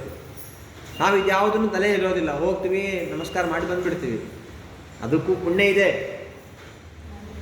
ಆದರೆ ತಿಳಿದು ಈ ರೀತಿಯಾಗಿ ಯಾವ ಕರ್ಮಕ್ಕೆ ಏನು ಹಿನ್ನೆಲೆ ಇದೆ ಅಂತ ತಿಳ್ಕೊಂಡು ಅದಕ್ಕೆ ತಕ್ಕಂತೆ ನಾವೇನಾದರೂ ಮಾಡಿದ್ದೇ ಆದರೆ ಅದಕ್ಕೆ ವಿಶೇಷವಾದಂತಹ ಫಲ ಅಂತನ್ನೋದು ಉಂಟು ಅಂತನ್ನುವಂಥ ವಿಷಯಗಳನ್ನು ಆ ಕವಿಗಳು ಈ ಒಂದು ಶ್ಲೋಕದ ಮೂಲಕವಾಗಿ ನಮಗೆ ತಿಳಿಸ್ತಾ ಇದ್ದಾರೆ. ಇನ್ನೊಂದು ವಿಷಯವನ್ನು ಕೂಡ ಕವಿಗಳು ತಿಳಿಸ್ತಾರೆ. ಏನು ಅಂತಂದರೆ, ಉದಾಹರಣೆಗೆ ನಾವು ಪರಮಾತ್ಮನ ಉಪಕಾರವನ್ನು ಇನ್ನೊಂದು ರೀತಿ ಹೇಗೆ ಮಾಡ್ಬೋದು ಅಂತ. ಉದಾಹರಣೆಗೆ ಹೊರಗಡೆ ಎಷ್ಟೋ ಹೋಟ್ಲು ಇದೆ ಮತ್ತು ಹೊರಗಡೆ ಬಂಡಿಗಳನ್ನು ಇಟ್ಕೊಂಡು ಕೂಡ ಪದಾರ್ಥವನ್ನು ಮಾರುವಂಥವ್ರಿದ್ದಾರೆ. ಆ ಮಾರುವಂಥ ವ್ಯಕ್ತಿಗಳಿದ್ದಾರಲ್ಲ, ಅವರನ್ನು ನೋಡ್ರಿ, ನೀವು ಯಾವಾಗನ್ನ ಹೋಗಬೇಕಾದಾಗ ಸುಮ್ಮನೆ ನೋಡ್ರಿ, ಯಾವುದೋ ಕೊಚ್ಚೆ ನೀರು, ಅಯೋಗ್ಯವಾದಂತಹ ಪ್ರದೇಶ, ಅಯೋಗ್ಯ ಬೇಡ, ಸ್ವಚ್ಛವಾಗಿರೋದಿಲ್ಲ, ತಾನು ಕೆಳಗೆ ಕೂಡ್ತಾನ, ಅಲ್ಲಿ ಕೂಡೋದಿಲ್ಲ, ಕಷ್ಟಪಟ್ಟು ನಿಂತ್ಕೊಂಡು ಧೂಳಿ ಬರ್ತಿರ್ತದೆ, ಬಿಸಿಲಿರ್ತದೆ ಅಥವಾ ಮಳೆ ಬೆಳೆದಿರ್ತದೆ, ಅಷ್ಟು ಯಾವುದೇ ವಿಧವಾದಂತಹ ಶುದ್ಧತೆ ಪಕ್ಕದಲ್ಲಿ ಇಟ್ಬಿಟ್ರಿ. ದೇವರಿಗೆ ಸಮರ್ಪಣೆ ಮಾಡೋದು ಮಾಡದೇ ಇರೋದು ಅಂತನ್ನುವಂತಹ ವಿಷಯ ಪಕ್ಕದಲ್ಲಿ ಇಟ್ಬಿಟ್ರೆ ಲೋಕದೃಷ್ಟಿಯಿಂದ ಆತಲ್ಲಿ ಹೈಜಿನಿಕ್ ಆಗೇ ಇರೋದಿಲ್ಲ, ಅದು ಸ್ವಚ್ಛವಾಗಿರೋದಿಲ್ಲ. ಅಷ್ಟು ಅಸ್ವಚ್ಛವಾದಂತಹ ಪದಾರ್ಥವನ್ನು ನಿಂತುಕೊಂಡು ಕಾಲು ನೋವು ಮಾಡ್ಕೊಳ್ತಿರ್ತಾನೆ. ಬಿಸಿಲು, ತಾಪ, ಧೂಳು ಬೀಳುತ್ತಿರ್ತದೆ. ಅಷ್ಟು ಅಯೋಗ್ಯವಾದಂತಹ ಅಸ್ವಚ್ಛವಾದಂಥ ಜಾಗದಲ್ಲಿ ನಿಂತಿರ್ತಾನೆ. ಆದರೆ ನಾವು ಎಂತಹ ಜಾಗ, ಸ್ವಾಮಿಗಳು ಪರಮಾನುಗ್ರಹವನ್ನು ಮಾಡಿ ಇಂಥ ಮಠವನ್ನು ಕಟ್ಟಿಕೊಟ್ಟಿದ್ದಾರೆ. ಇಂಥ ಜಾಗದಲ್ಲಿ ಯಾರನ್ನ ನಮಗೆಲ್ಲ ಕೇಳ್ತಾರ? ಊಟ ಕೂತಾಗ ಕೊಡ್ತೀವಿ, ಒಳ್ಳೆಯ ಅಡಿಗೆ, ಶುದ್ಧವಾದಂಥ ಅಡಿಗೆ, ಪರಮಾತ್ಮನಿಗೆ ಸಮರ್ಪಣೆ ಮಾಡಿರ್ತಕ್ಕಂಥ ಅಡಿಗೆ, ಧೂಳು ಬರುವಂತಹ ಚಾನ್ಸ್ ಇಲ್ಲ, ಬಿಸಿಲಿನ ತಾಪ ಇಲ್ಲ, ಕಾಲು ನೋವಿಲ್ಲ, ಆರಾಮ್ ಕೂತ್ಕೊಂಡು ಎಷ್ಟು ಬೇಕಾದಷ್ಟು ತಿಂತಾಯಿರ್ತೀವಿ. ನಾವು ಅಲ್ಲೇನು ಮಾಡಬೇಕು ಅಂತಂದರೆ, ನಾವು ಅಲ್ಲೂ ಪರಮಾತ್ಮನ ಸ್ಮರಣೆ ಮಾಡಬೇಕು. ಏನು ಸ್ಮರಣೆ ಮಾಡಬೇಕಂದ್ರೆ, ಅಲ್ಲೆಲ್ಲರೂ ಕೂಡ ಹೊರಗಡೆ ಜನ ಒಂದು 4 ಕಾಳು ಅನ್ನವನ್ನು ತಿನ್ನಲಿಕ್ಕಾಗಿ ಅಷ್ಟು ಕಷ್ಟಪಡ್ತಿರ್ತಾರೆ. ಸುಖವಾಗಿ ನನಗೆ ಒಂದು ಆಶ್ರಯವನ್ನು ಕೊಟ್ಟು ಪದಾರ್ಥವನ್ನು ಕೊಟ್ಟಿದ್ದೀಯಾ ಸ್ವಾಮಿ, ಇಂತಹ ಉಪಕಾರ ಮಾಡಿದಂಥ ನಿನಗೆ ಇನ್ನೆಷ್ಟು ನಾನು ಶರಣ ಹೋಗಬೇಕು ಅಂತ ರೀತಿಯ ಪ್ರಾರ್ಥನೆ ಮಾಡಬೇಕಂತೆ. ಅನ್ನ ಕೊಡೋದು, ಅನ್ನದಲ್ಲಿ ಪರಮಾತ್ಮ ಇದ್ದಾನ ಅಂತ ತಿಳ್ಕೊಂಡು ಆ ಅನ್ನವನ್ನು ಪರಮಾತ್ಮನಿಗೆ ಸಮರ್ಪಣೆ ಮಾಡೋದು ಅದೆಲ್ಲ ಸೆಕೆಂಡ್ರಿ. ಮೊಟ್ಟ ಮೊದಲು ನಾವು ಮಾಡಬೇಕಾಗಿದ್ದು, ಒಬ್ಬ ಭಿಕ್ಷುಕ ಇದ್ದಾನೆ, ಭಿಕ್ಷುಕ ಹೋಗಿ ಏನೋ ಒಂದು ಭಿಕ್ಷೆ ಬೇಡ್ತಾನೆ. ಭಿಕ್ಷೆ ಬೇಡಿದಾಗ ತಿಂದಿದ್ದನ್ನು ಹಾಕ್ತಾರೆ. ತಿಂದಿದ್ದನ್ನು ಹಾಕಿದರೂ ಕೂಡ ಅವನು ಒಂದು ಕಡೆ ಒಳ್ಳೆಯ ಕಡೆ ಕೂತ್ಕೊಂಡು ತಿನ್ನಲಿಕ್ಕೆ ಅವಕಾಶ ಇರೋದಿಲ್ಲ, ಸರಿಯಾಗಿ ಒಂದು ಒಳ್ಳೆಯ ಆಶ್ರಯ ಇರೋದಿಲ್ಲ. ಎಂತೆಂಥ ಕಷ್ಟ ಪರಿಸ್ಥಿತಿಯಲ್ಲಿ ಭೋಜನವನ್ನು, ಕಷ್ಟ ಪರಿಸ್ಥಿತಿಯಲ್ಲಿ ನೀರು ಕುಡಿತಾನೆ, ಆಹಾರ ತಿಂತಾನೆ, ಮಲಗಲಿಕ್ಕೆ ಅವಕಾಶ ಇರೋದಿಲ್ಲ. ನಾವು ನಮ್ಮ ಮನೆಯಲ್ಲಿ ಮಲ್ಕೊಳ್ತೀವಿ, ಆರಾಮಾಗಿ ದೊಡ್ಡ ಹಾಸಿ ಕರ್ಲಾನ್ ಬೆಡ್ನಲ್ಲಿ ಕಾಲು ಚಾಚ್ಕೊಂಡು ಆರಾಮ್ ಹಿಂಗೆ ಹಾಸ್ಕೊಂಡು ರಗ್ಗು ಹೊದ್ದುಕೊಂಡು ಫ್ಯಾನ್ ಹಾಕ್ಕೊಂಡು ಮಲ್ಕೊತೀವಿ. ಆ ಸಮಯದಲ್ಲಿ ನಾವೇನು ಚಿಂತಿಸಬೇಕು ಅಂತಂದರೆ, ಇದಕ್ಕಿಂತ ಕಷ್ಟ ಪರಿಸ್ಥಿತಿ ಇದ್ದವರಿದ್ದಾರೆ, ಚಳಿಯಲ್ಲಿ ಒದ್ದಾಡೋರಿದ್ದಾರೆ, ಮಳೆಯಲ್ಲಿ ಒದ್ದಾಡೋರಿದ್ದಾರೆ, ಸರಿಯಾಗಿ ಆಶ್ರಯ ಮಲ್ಕೊಳ್ಳಿಕ್ಕೆ ಜಾಗ ಇಲ್ಲದಿರೋರಿದ್ದಾರೆ. ಅವರ ಪರಿಸ್ಥಿತಿ ನೋಡಿದರೆ ನನಗೆ ಸಿಕ್ಕಂಥ ಪರಿಸ್ಥಿತಿ ಬಹಳ ದೊಡ್ಡದು. ಇಂತಹ ಅವಕಾಶವನ್ನು ಕೊಟ್ಟಿರತಕ್ಕಂತಹ ಪರಮಾತ್ಮ ನಿನಗೆ ನಮೋ ನಮಃ ಅಂತ ಹೇಳಿದರೆ ಸಾಕಂತೆ. ಇದನ್ನೇನಂತಾರಂದರೆ ಅಲಂಬುದ್ಧಿ ಅಂತಂತಾರಂತೆ. ನಾವು ಇನ್ನೂ ಬೇಕು, ಏನು ಸಿಕ್ಕರೂ ಕೂಡ ಇನ್ನೂ ಬೇಕು ಇನ್ನೂ ಬೇಕು ಇನ್ನೂ ಬೇಕು ಅಂತ ಆಶಿಸ್ತಾ ಇರ್ತೀವಲ್ಲ. ಈ ರೀತಿ ಆಶಿಸುವಂಥ ನಮಗೆ ಕೊಡುವಂಥ ಒಂದು ಉಪದೇಶ ಏನಂತಂದರೆ, ನೀನು ಏನೋ ಸಿಕ್ಕಿಲ್ಲ ಅದು ಸಿಕ್ಕಿಲ್ಲ ಇದು ಸಿಕ್ಕಿಲ್ಲ ಅಂತ ಒದ್ದಾಡಬೇಡ. ನಿನಗೆ ಎಷ್ಟು ಸಿಕ್ಕಿದೆ ಅಂತಂದರೆ, ಹೊರಗೆ ಒಂದು ಭಿಕ್ಷುಕನ್ ನೋಡು, ಅವನಿಗೆ ಸರಿಯಾಗಿರ್ತಕ್ಕಂಥ ಮನೆ ಇಲ್ಲ, ಸರಿಯಾದ ಸಮಯಕ್ಕೆ ತಿಂಡಿ ಇಲ್ಲ, ಏನಾದರೂ ಬೇಕಾದರೆ ಕೊಂಡ್ಕೊಳ್ಳಿಕ್ಕೆ ದುಡ್ಡಿಲ್ಲ, ಆರೋಗ್ಯ ಹಾಳಾದರೆ ಮಾತ್ರೆ ಹಾಕೊಳ್ಳೋರಿಲ್ಲ, ಮತ್ತೇನಾದರೂ ಜ್ವರ ಬಂದರೆ ಅದನ್ನು ಏನಪ್ಪ ಹೆಂಗಿದ್ದಿ ಆರಾಮಿದ್ಯಾ ಅಂತ ಕೇಳೋರಿಲ್ಲ, ಪ್ರೀತಿಯಿಂದ ಮಾತಾಡಿಸುವಂತಹ ಹೆಂಡತಿ ಮಕ್ಕಳಿಲ್ಲ, ತಂದೆ ತಾಯಿಯರಿಲ್ಲ, ಯಾರೂ ಇಲ್ಲ. ಇಷ್ಟೆಲ್ಲ ದುಸ್ಥಿತಿ ಅವನಿಗಿದೆ. ಅವನ ಪರಿಸ್ಥಿತಿಯನ್ನು ನೋಡಿದರೆ ನಮ್ಮ ಪರಿಸ್ಥಿತಿ, ಮಠಕ್ಕೆ ಹೋದರೆ ಆಚಾರವನ್ನು ಮಾತಾಡಿಸ್ತಾರೆ, ಅಥವಾ ಸ್ವಾಮಿ ಹತ್ರ ಹೋದರೆ ಸ್ವಾಮಿ ಮಾತಾಡಿಸ್ತಾರೆ, ಗೊತ್ತಿದ್ದು ನಮ್ಮೂರಿಗೆ ಹೋದರೆ ಗೊತ್ತಿದ್ದಂಥ 4 ಜನ ಮಾತಾಡಿಸ್ತಾರೆ, ಅಥವಾ ಇನ್ನೇನಾದರೂ ಕೂಡ ನಮಗೆ ಜ್ವರ, ಇನ್ನೇನಾದರೂ ಒಂದು ಆರೋಗ್ಯದ ಏನಾದರೂ ಒಂದು ತೊಂದರೆ ಆಯಿತು ಅಂತಂದರೆ ನಮ್ಮನ್ನು ಕರ್ಕೊಂಡು ಆಸ್ಪತ್ರೆಗೆ ಹೋಗೋರಿದ್ದಾರೆ, ಅಥವಾ ದುಡ್ಡಿಲ್ಲ ಅಂತಂದರೆ ಸಹಾಯ ಮಾಡೋರಿದ್ದಾರೆ, ಅಥವಾ ನಮಗೆ ದುಡ್ಡಿದ್ದರೆ ಅದನ್ನು ನಮ್ಮ ಹತ್ರ ದುಡ್ಡು ಕೊಟ್ಟಿದ್ದಾನೆ, ದುಡ್ಡಿದೆ, ಮನೆ ಇದೆ, ಮಾತಾಡಿಸೋರಿದ್ದಾರೆ, ಆರೈಕೆ ಮಾಡೋರಿದ್ದಾರೆ, ಬೇಕಾದಾಗ ಔಷಧಿ ಕೊಡೋರಿದ್ದಾರೆ, ಸಿಗ್ತದೆ, ಎಲ್ಲವೂ ಉಪಕರಣಗಳು ಸಿಗ್ತದೆ. ಹಾಗಾಗಿ ಇಲ್ಲದೇ ಇರುವವನ ಪರಿಸ್ಥಿತಿಗಿಂತ ನಮ್ಮ ಪರಿಸ್ಥಿತಿ ಎಷ್ಟು ದೊಡ್ಡದು ಹೇಳ್ರಿ. ಹಾಗಾಗಿ ನಾವು ಯಾವುದೋ ಒಂದು ಸಿಗದೇ ಇರತಕ್ಕಂಥದ್ದಕ್ಕೋಸ್ಕರ ಒದ್ದಾಡೋದಲ್ಲ, ಇರುವ ಭಾಗ್ಯ, ಬಂದ ಭಾಗ್ಯವನೆನದು ಬಾರೆನೆಂಬುದನ್ನು ಬಿಟ್ಟು ಹರುಷಕ್ಕಿದೆ ದಾರಿ ಮಂಕುತಿಮ್ಮ ಅಂತಂತಾರೆ. ಪರಮಾತ್ಮ ಕೊಟ್ಟಂತಹ ಭಾಗ್ಯವನ್ನು ಮೊದಲು ಸ್ಮರಿಸು, ಆಮೇಲೆ ಮುಂದಿಂದು ನೀನು. ಹಾಗಾಗಿ ನಾವು ಮಾಡುವಂತಹ ಪ್ರತಿಯೊಂದರಲ್ಲೂ ಕೂಡ ನಾವು ಏನೋ ಒಂದು ನನಗೆ ಸಿಕ್ಕಿಲ್ಲ ಅನ್ನುವಂತಹ ಒಂದು ಆ ಕಷ್ಟವ, ಅದನ್ನು ಕೊರತೆ ಅಂತಂತಾರೆ. ಆ ಕೊರತೆಯನ್ನು ಬಿಟ್ಟು ಬಂದ ಭಾಗ್ಯವನ್ನು ನೆನಿ, ಅದನ್ನು ಮಾಡು ಅನ್ನುವಂತಹ ಒಂದು ದೊಡ್ಡ ಇದು ಒಂದು ಭಾಗವತ್ ಧರ್ಮ. ನಾವೆಲ್ಲ ಮಠದಲ್ಲಿ ವಿದ್ಯಾಪೀಠದಲ್ಲಿದ್ದಾಗ ಪ್ರತಿ ವರ್ಷ ನಾವು ಸ್ವಾಮಿ ಪರೀಕ್ಷೆಗೆ ಹೋಗ್ತಿರ್ತೀವಿ. ಒಮ್ಮೆ ಒಂದು ಕಡೆ ಪರೀಕ್ಷೆಗೆ ಹೋದಾಗ ಸ್ವಾಮಿಗಳು ನಮ್ಮ ಕಡೆ ಎಲ್ಲ ಹೇಳಿ, ನೀವೆಲ್ಲರೂ ಕೂಡ ಭಾಗವತ ಧರ್ಮಗಳನ್ನು ನೀವು ಅನುಷ್ಠಾನದಲ್ಲಿ ತಂದ್ಕೊಳ್ಬೇಕು ಅಂತ. ನಮಗೇನು ಭಾಗವತ ಧರ್ಮ ಅಂತ ಅವಾಗೆಲ್ಲ ಏನೂ ಗೊತ್ತಿಲ್ಲ. ಕೇವಲ ಆ ವಯಸ್ಸಿನಲ್ಲಿ ಅಧ್ಯಯನ ಮಾಡಬೇಕು, ಸ್ವಾಮಿಗಳು ಏನು ಪಾಠ ಹೇಳಿರ್ತಾರೋ, ಆಚಾರ್ಯ ಏನು ಪಾಠ ಹೇಳಿರ್ತಾರೋ ಅದನ್ನು ಒಪ್ಪಿಸ್ಬೇಕು ಅಂತ ಅಷ್ಟೇ ನಮಗಿರ್ತದೆ. ಸ್ವಾಮಿಗಳು ಏನು ಮಾಡ್ಯಾರ ಅಂತಂದರೆ, ಎಷ್ಟು ಕರುಣಾಗಳು ಸ್ವಾಮಿಗಳು ಸ್ಮರಣೆ ಎಷ್ಟು ಮಾಡಿದ್ರೂ ಕೂಡ ಕಮ್ಮಿ. ಏನು ಮಾಡಿದ್ದಾರೆ ಅಂತಂದರೆ, ನಾವೊಂದು ತುಂಬ ಜನ ಇದ್ವಿ, 150 ಜನ ಇದ್ವಿ. 150 ಜನಗಳನ್ನು ಕರೆಸಿ ನಮಗೆಲ್ಲ ಒಂದು ಪೇಪರ್ ಕೊಟ್ಟು, ಪೆನ್ ಕೊಟ್ಟು 32 ಭಾಗವತ ಧರ್ಮಗಳನ್ನು ಬರೆಸಿದ್ದಾರೆ. ಇದೊಂದು ಭಾಗವತ ಧರ್ಮ, ಇದೊಂದು ಭಾಗವತ ಧರ್ಮ ಅಂತ 32 ಭಾಗವತ ಧರ್ಮ ಬರೆಸಿ ಏನು ಹೇಳಿದ್ರು ಹೇಳ್ರಿ ಸ್ವಾಮಿಗಳು, ಏನು ಹೇಳಿರ್ಬೋದು? ಇದನ್ನು ನೀವು ಪ್ರತಿನಿತ್ಯದಲ್ಲೂ ಕೂಡ ಯಾವುದನ್ನು ಪ್ರತಿನಿತ್ಯ ನೀವು ಮುಟ್ತಾ ಇರ್ತೀರೋ, ಯಾವುದನ್ನು ಪ್ರತಿನಿತ್ಯ ಉಪಯೋಗಿಸ್ತಿರ್ತೀರೋ ಅದರಲ್ಲಿ ಇದನ್ನು ಇಟ್ಕೊಳ್ರಿ ಅಂತ. ಒಂದು ವೇಳೆ ನೀವು ಪ್ರತಿನಿತ್ಯ ಪುಸ್ತಕ ಇಟ್ಕೊಳ್ಳದೆ ಹೋದರೂ ಪರಸ್ ಇಟ್ಕೊಳ್ತೀರಾ? ಪ್ರತಿನಿತ್ಯ ನೀವು ಟ್ರಾನ್ಸಾಕ್ಷನ್ ಮಾಡಲಿಕ್ಕೆ ಪರಸ್ ಇಟ್ಕೊಳ್ತಿದ್ರೆ ಆ ಪರಸ್ನಲ್ಲಿ ಆ ಪೇಪರ್ ಇಟ್ಕೊಳ್ರಿ. ಯಾವಾಗನ್ನ ದುಡ್ಡು ತೆಗಿಲಿಕ್ಕೆ ಹೋದಾಗ ಅಕಸ್ಮಾತ್ತಾಗಾದರೂ ಕೂಡ ಆ ಪೇಪರ್ ತೆಗೆದು, ಏನಪ್ಪ ಈ ಪೇಪರು ಅಂತ ತೆಗೆದು ಆ ಭಾಗವತ ಧರ್ಮಗಳನ್ನು ಒಂದ್ಸರಿ ನೋಡಿ ಒಂದ್ಸರಿ ಬಾಯಿಂದ ಹೇಳಾದರೂ ಕೂಡ ನಿಮಗೆ ಆ ಭಾಗ್ಯವನ್ನು ಪರಮಾತ್ಮ ಕೊಡಲಿ ಅನ್ನುವಂಥ ಉದ್ದೇಶದಿಂದ ಪರಮಾತ್ಮ ಸ್ವಾಮಿಗಳು ನಮಗೆ ಆ ಎಲ್ಲ ಭಾಗವತ ಧರ್ಮಗಳನ್ನು ಬರೆಸಿದ್ದಾರೆ. ಅದನ್ನು ಎಲ್ಲರೂ ಕೂಡ ಪರಸೆ ಇಟ್ಕೋಬೇಕಂತಿಲ್ಲ, ಪುಸ್ತಕ ಇಟ್ಕೋತಾರೆ, ಪಾರಾಯಣ ಮಾಡಲಿಕ್ಕೆ ಪುಸ್ತಕ ಇಟ್ಕೋತಾರೆ, ಪ್ರತಿನಿತ್ಯ ಸಂಧ್ಯಾವಂದನ ಆಮೇಲೆ ಪಾರಾಯಣ ಮಾಡ್ತಿರ್ತಾರೆ. ಆ ಪಾರಾಯಣ ಮಾಡಬೇಕಾದ್ರೆ ಆ ಪುಸ್ತಕ ಮಧ್ಯದಲ್ಲಿ ಆ ಪೇಪರ್ ಇಟ್ಕೊಂಡಾಗ ಪಾರಾಯಣ ಮಾಡ್ತಾ ಬಂದಾಗ ಆ ಭಾಗವತ ಧರ್ಮಗಳು ಕಾಣಿಸ್ತದೆ.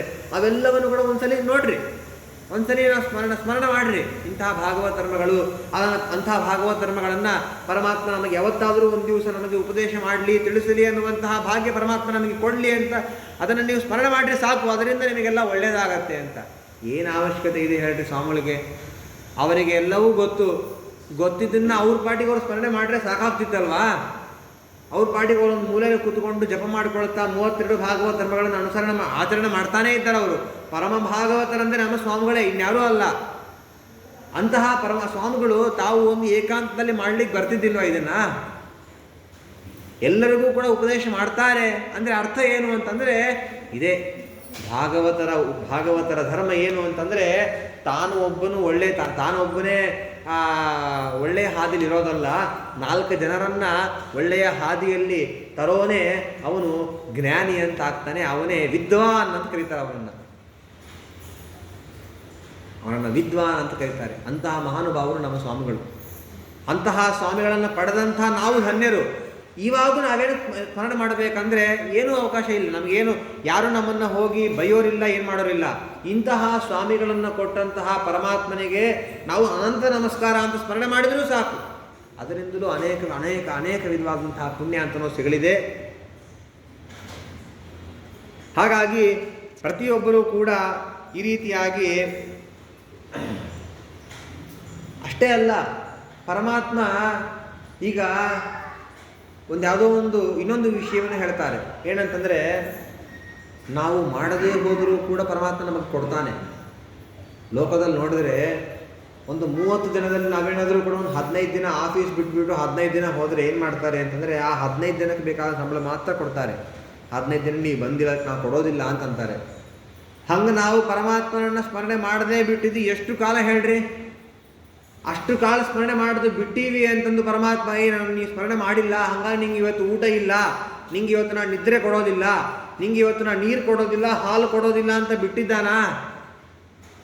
ಮನುಷ್ಯನಾಗಿ ಇದ್ದಾಗ ಪರಮಾತ್ಮ ಸ್ಮರಣೆ ಮಾಡೋದಿಲ್ಲ, ಒಂದು ಮಾಡ್ತಾ ಇರ್ತೀವಿ.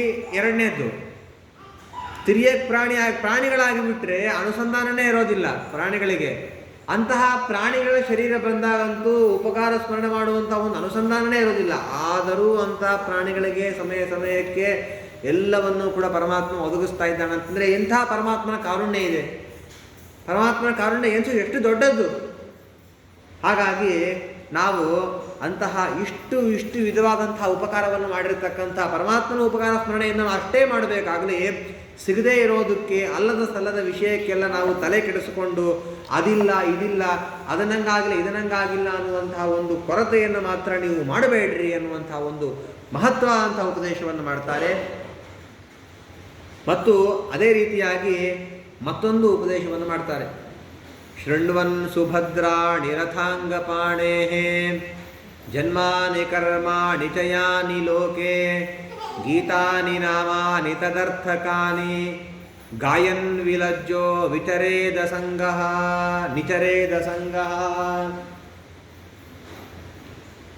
ನಾವೆಲ್ಲ ಮಾತು ಇದ್ದವರಿಗೆ ಮಾತ್ರನೇ, ಮಾತು ಇಲ್ಲದೇ ಇರೋನಿಗೆ, ಮಾತು ಮಾತಾಡ್ಲಿಕ್ಕೆ ಬರದೇ ಇರೋನಿಗೆ ಮಾತ್ರನೇ ಮಾತಿನ ಬೆಲೆ ಗೊತ್ತು.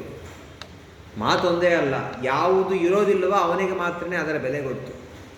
ನಮಗೆ ಅದೆಲ್ಲವೂ ಕೂಡ ತುಂಬ ಸರಳವಾಗಿ ಸಿಕ್ಕಿಬಿಟ್ಟಿದ್ದರಿಂದಾಗಿ ಅದರ ವ್ಯಾಲ್ಯೂ ನಮಗೆ ಗೊತ್ತಾಗ್ತಾ ಇಲ್ಲ. ಅದನ್ನೇ ಹೇಳ್ತಾರೆ ಕವಿಗಳು. ಏನು ಹೇಳ್ತಾರೆ ಅಂತಂದರೆ, ಮಾತಾಡ್ತಾ ಇದ್ದೀಯಾ, ಶಬ್ದಗಳು, ಆ ಎಲ್ಲ ಶಬ್ದ ರಾಶಿಗಳಿದೆಯಲ್ಲ, ಆ ಶಬ್ದಗಳೆಲ್ಲವೂ ಕೂಡ ಯಾರನ್ನು ತಿಳಿಸ್ಕೊಡುತ್ತೆ ಗೊತ್ತಾ? ಅನಂತ ಕಲ್ಯಾಣ ಗುಣಪರಿಪೂರ್ಣನಾದಂತಹ ಪರಮಾತ್ಮನನ್ನು ತಿಳಿಸಿಕೊಡ್ತಾ ಇದೆ. ಎಲ್ಲ ಶಬ್ದಗಳು ಕೂಡ ಎಲ್ಲ ಶಬ್ದಗಳು ಕೂಡ ಪರಮಾತ್ಮನನ್ನೇ ತಿಳಿಸಿಕೊಡ್ತಾ ಇದೆ. ಸರ್ವೈಶ್ಚ ಶಬ್ದೈ ಅಹಮೇವ ವೇದ್ಯ ವೇದಾಂತಕೃತ್ ವೇದವಿದೇವ ಚಾಹಂ. ಗೀತೆಯಲ್ಲಿ ಹೇಳುವಂಥ ಮಾತು, ಸರ್ವೈಶ್ಚ ಶಬ್ದೈ ಸರ್ವೈಶ್ಚ ವೇದೈ ಅಹಮೇವ ವೇದ್ಯ. ಎಲ್ಲ ಶಬ್ದಗಳು, ಎಲ್ಲ ವೇದಗಳು, ಎಲ್ಲದರಿಂದಲೂ ಕೂಡ ವೇದ್ಯನಾದವನು, ಎಲ್ಲ ಶಬ್ದ ಪ್ರತಿಪಾದ್ಯನಾದವನು ನಾನೇ ಅಂತ. ಹಾಗಾದರೆ ನಾವು ಏನಾದರೂ ಒಂದು ಮಾತಾಡ್ತೀವಿ, ಲೌಕಿಕವಾದಂಥ ವ್ಯವಹಾರಗಳು, ಯಾರೂ ಕೂಡ ವ್ಯವಹಾರಗಳನ್ನು ಮಾಡದೆ ಇರಲಿಕ್ಕಾಗೋದಿಲ್ಲ, ಮೂಕರಾಗಿ ಇರಲಿಕ್ಕಾಗೋದೇ ಇಲ್ಲ. ಅದು ಬೇಕು ಇದು ಬೇಕಂತ ರೀತಿಯಾಗಿ ನಾವೆಲ್ಲವೂ ಕೂಡ ಹೋಗಿ ಅಂಗಡಿಯಲ್ಲಿ ಅಥವಾ ಇನ್ನೇನಾದರೂ ಮನೆಯಲ್ಲಿ ಕೂಡ ಮಾತಾಡ್ತೀವಿ. ಮಾತಾಡಿದಾಗ ನಾವೇನು ಅನ್ಕೋಬೇಕು ಅಂತಂದರೆ, ಅಲ್ಲಿಗೆ ನಿಲ್ಲಿಸ್ಬಿಡಬಾರ್ದು. ಓ, ಮಾತಾಡಿದ್ದೀವಿ, ಇದೆಲ್ಲವೂ ಕೂಡ ಯದ್ಯಪಿ ಲೋಕ ವಿಷಯಗಳನ್ನೇ ಮಾತಾಡಿರ್ಬೋದು, ಆದರೆ ಈ ಎಲ್ಲ ಲೋಕ ವಿಷಯಗಳನ್ನು ತಿಳಿಸ್ಕೊಡುವಂಥ ಏನು ಶಬ್ದಗಳಿದೆಯಲ್ಲ, ಅದೆಲ್ಲ ಶಬ್ದಗಳಿಂದ ಮುಖ್ಯವಾಗಿ ಪ್ರತಿಪಾದ್ಯನಾದವನು ಪರಮಾತ್ಮನೇ. ಅದನ್ನು ಕೊಟ್ಟವನು ಪರಮಾತ್ಮ ಅಂತ ಸ್ಮರಣೆ ಮಾಡೋದು, ಅದು ಫಸ್ಟ್, ಅದು ಆಗೋಯ್ತು. ಎರಡನೇ ಒಂದು ಹೊಸ ತತ್ವ ಏನು ಹೇಳ್ತಾರೆ ಅಂತಂದರೆ, ನಾವೇನು ವ್ಯವಹಾರಗಳನ್ನು ಮಾಡ್ತೀವಿ, ಸ್ತೋತ್ರವನ್ನು ಮಾಡ್ತೀವಿ, ಮಾತಾಡ್ತೀವಿ, ಏನೇನೋ ಮಾತಾಡ್ತೀವಿ, ಆ ಮಾತಾಡಿದಾಗ ಏನೇನು ಶಬ್ದಗಳಿದೆಯಲ್ಲ, ಆ ಎಲ್ಲ ಶಬ್ದಗಳಿಂದ ಪ್ರತಿಪಾದ್ಯನಾದವನು ಪರಮಾತ್ಮನೇ ಅನ್ನುವಂತಹ ಒಂದು ವಿವೇಕ ಇಟ್ಕೋ, ಅನ್ನುವಂತಹ ಒಂದು ಅನುಸಂಧಾನ ಇಟ್ಕೋ. ಅದನ್ನೇ ಜಗನ್ನಾಥದಾಸರು ಪಾತ್ರರ ಸಂಗಡ ಯಾತ್ರೆಯ ಚರಿಸಿ ವಿಧಾತೃಪಿತನ ಗುಣ ಸ್ತೋತ್ರಗಳ ಶ್ರೋತ್ರದಿ ಸವಿದು ವಿಚಿತ್ರಾನಂದದಿ ಪಾತ್ರವ ಮೆರೆದು ಪಾರತ್ರಿಕ ಪಡೆಯುವುದೇ ಫಲವಿದು ಬಾಳದುದಕ್ಕೆ. ನಿತ್ಯ ಶುಭಕೃತಿಯೊಳಚ್ಯುತನಂಗ್ರಿಗಳರ್ಚಿಸಿ ಮೆಚ್ಚಿಸಿ ತೆಚ್ಚರದಿ ತುಚ್ಛ ವಿಷಯಗಳ ನಿಚ್ಛಿಸದಲೆ ಎದೃಚ್ಛಾಲಾಭದಿಂ ಪ್ರೋಚ್ಚನಾಗುವುದೇ ಫಲವಿದು ಬಾಳದುದಕ್ಕೆ.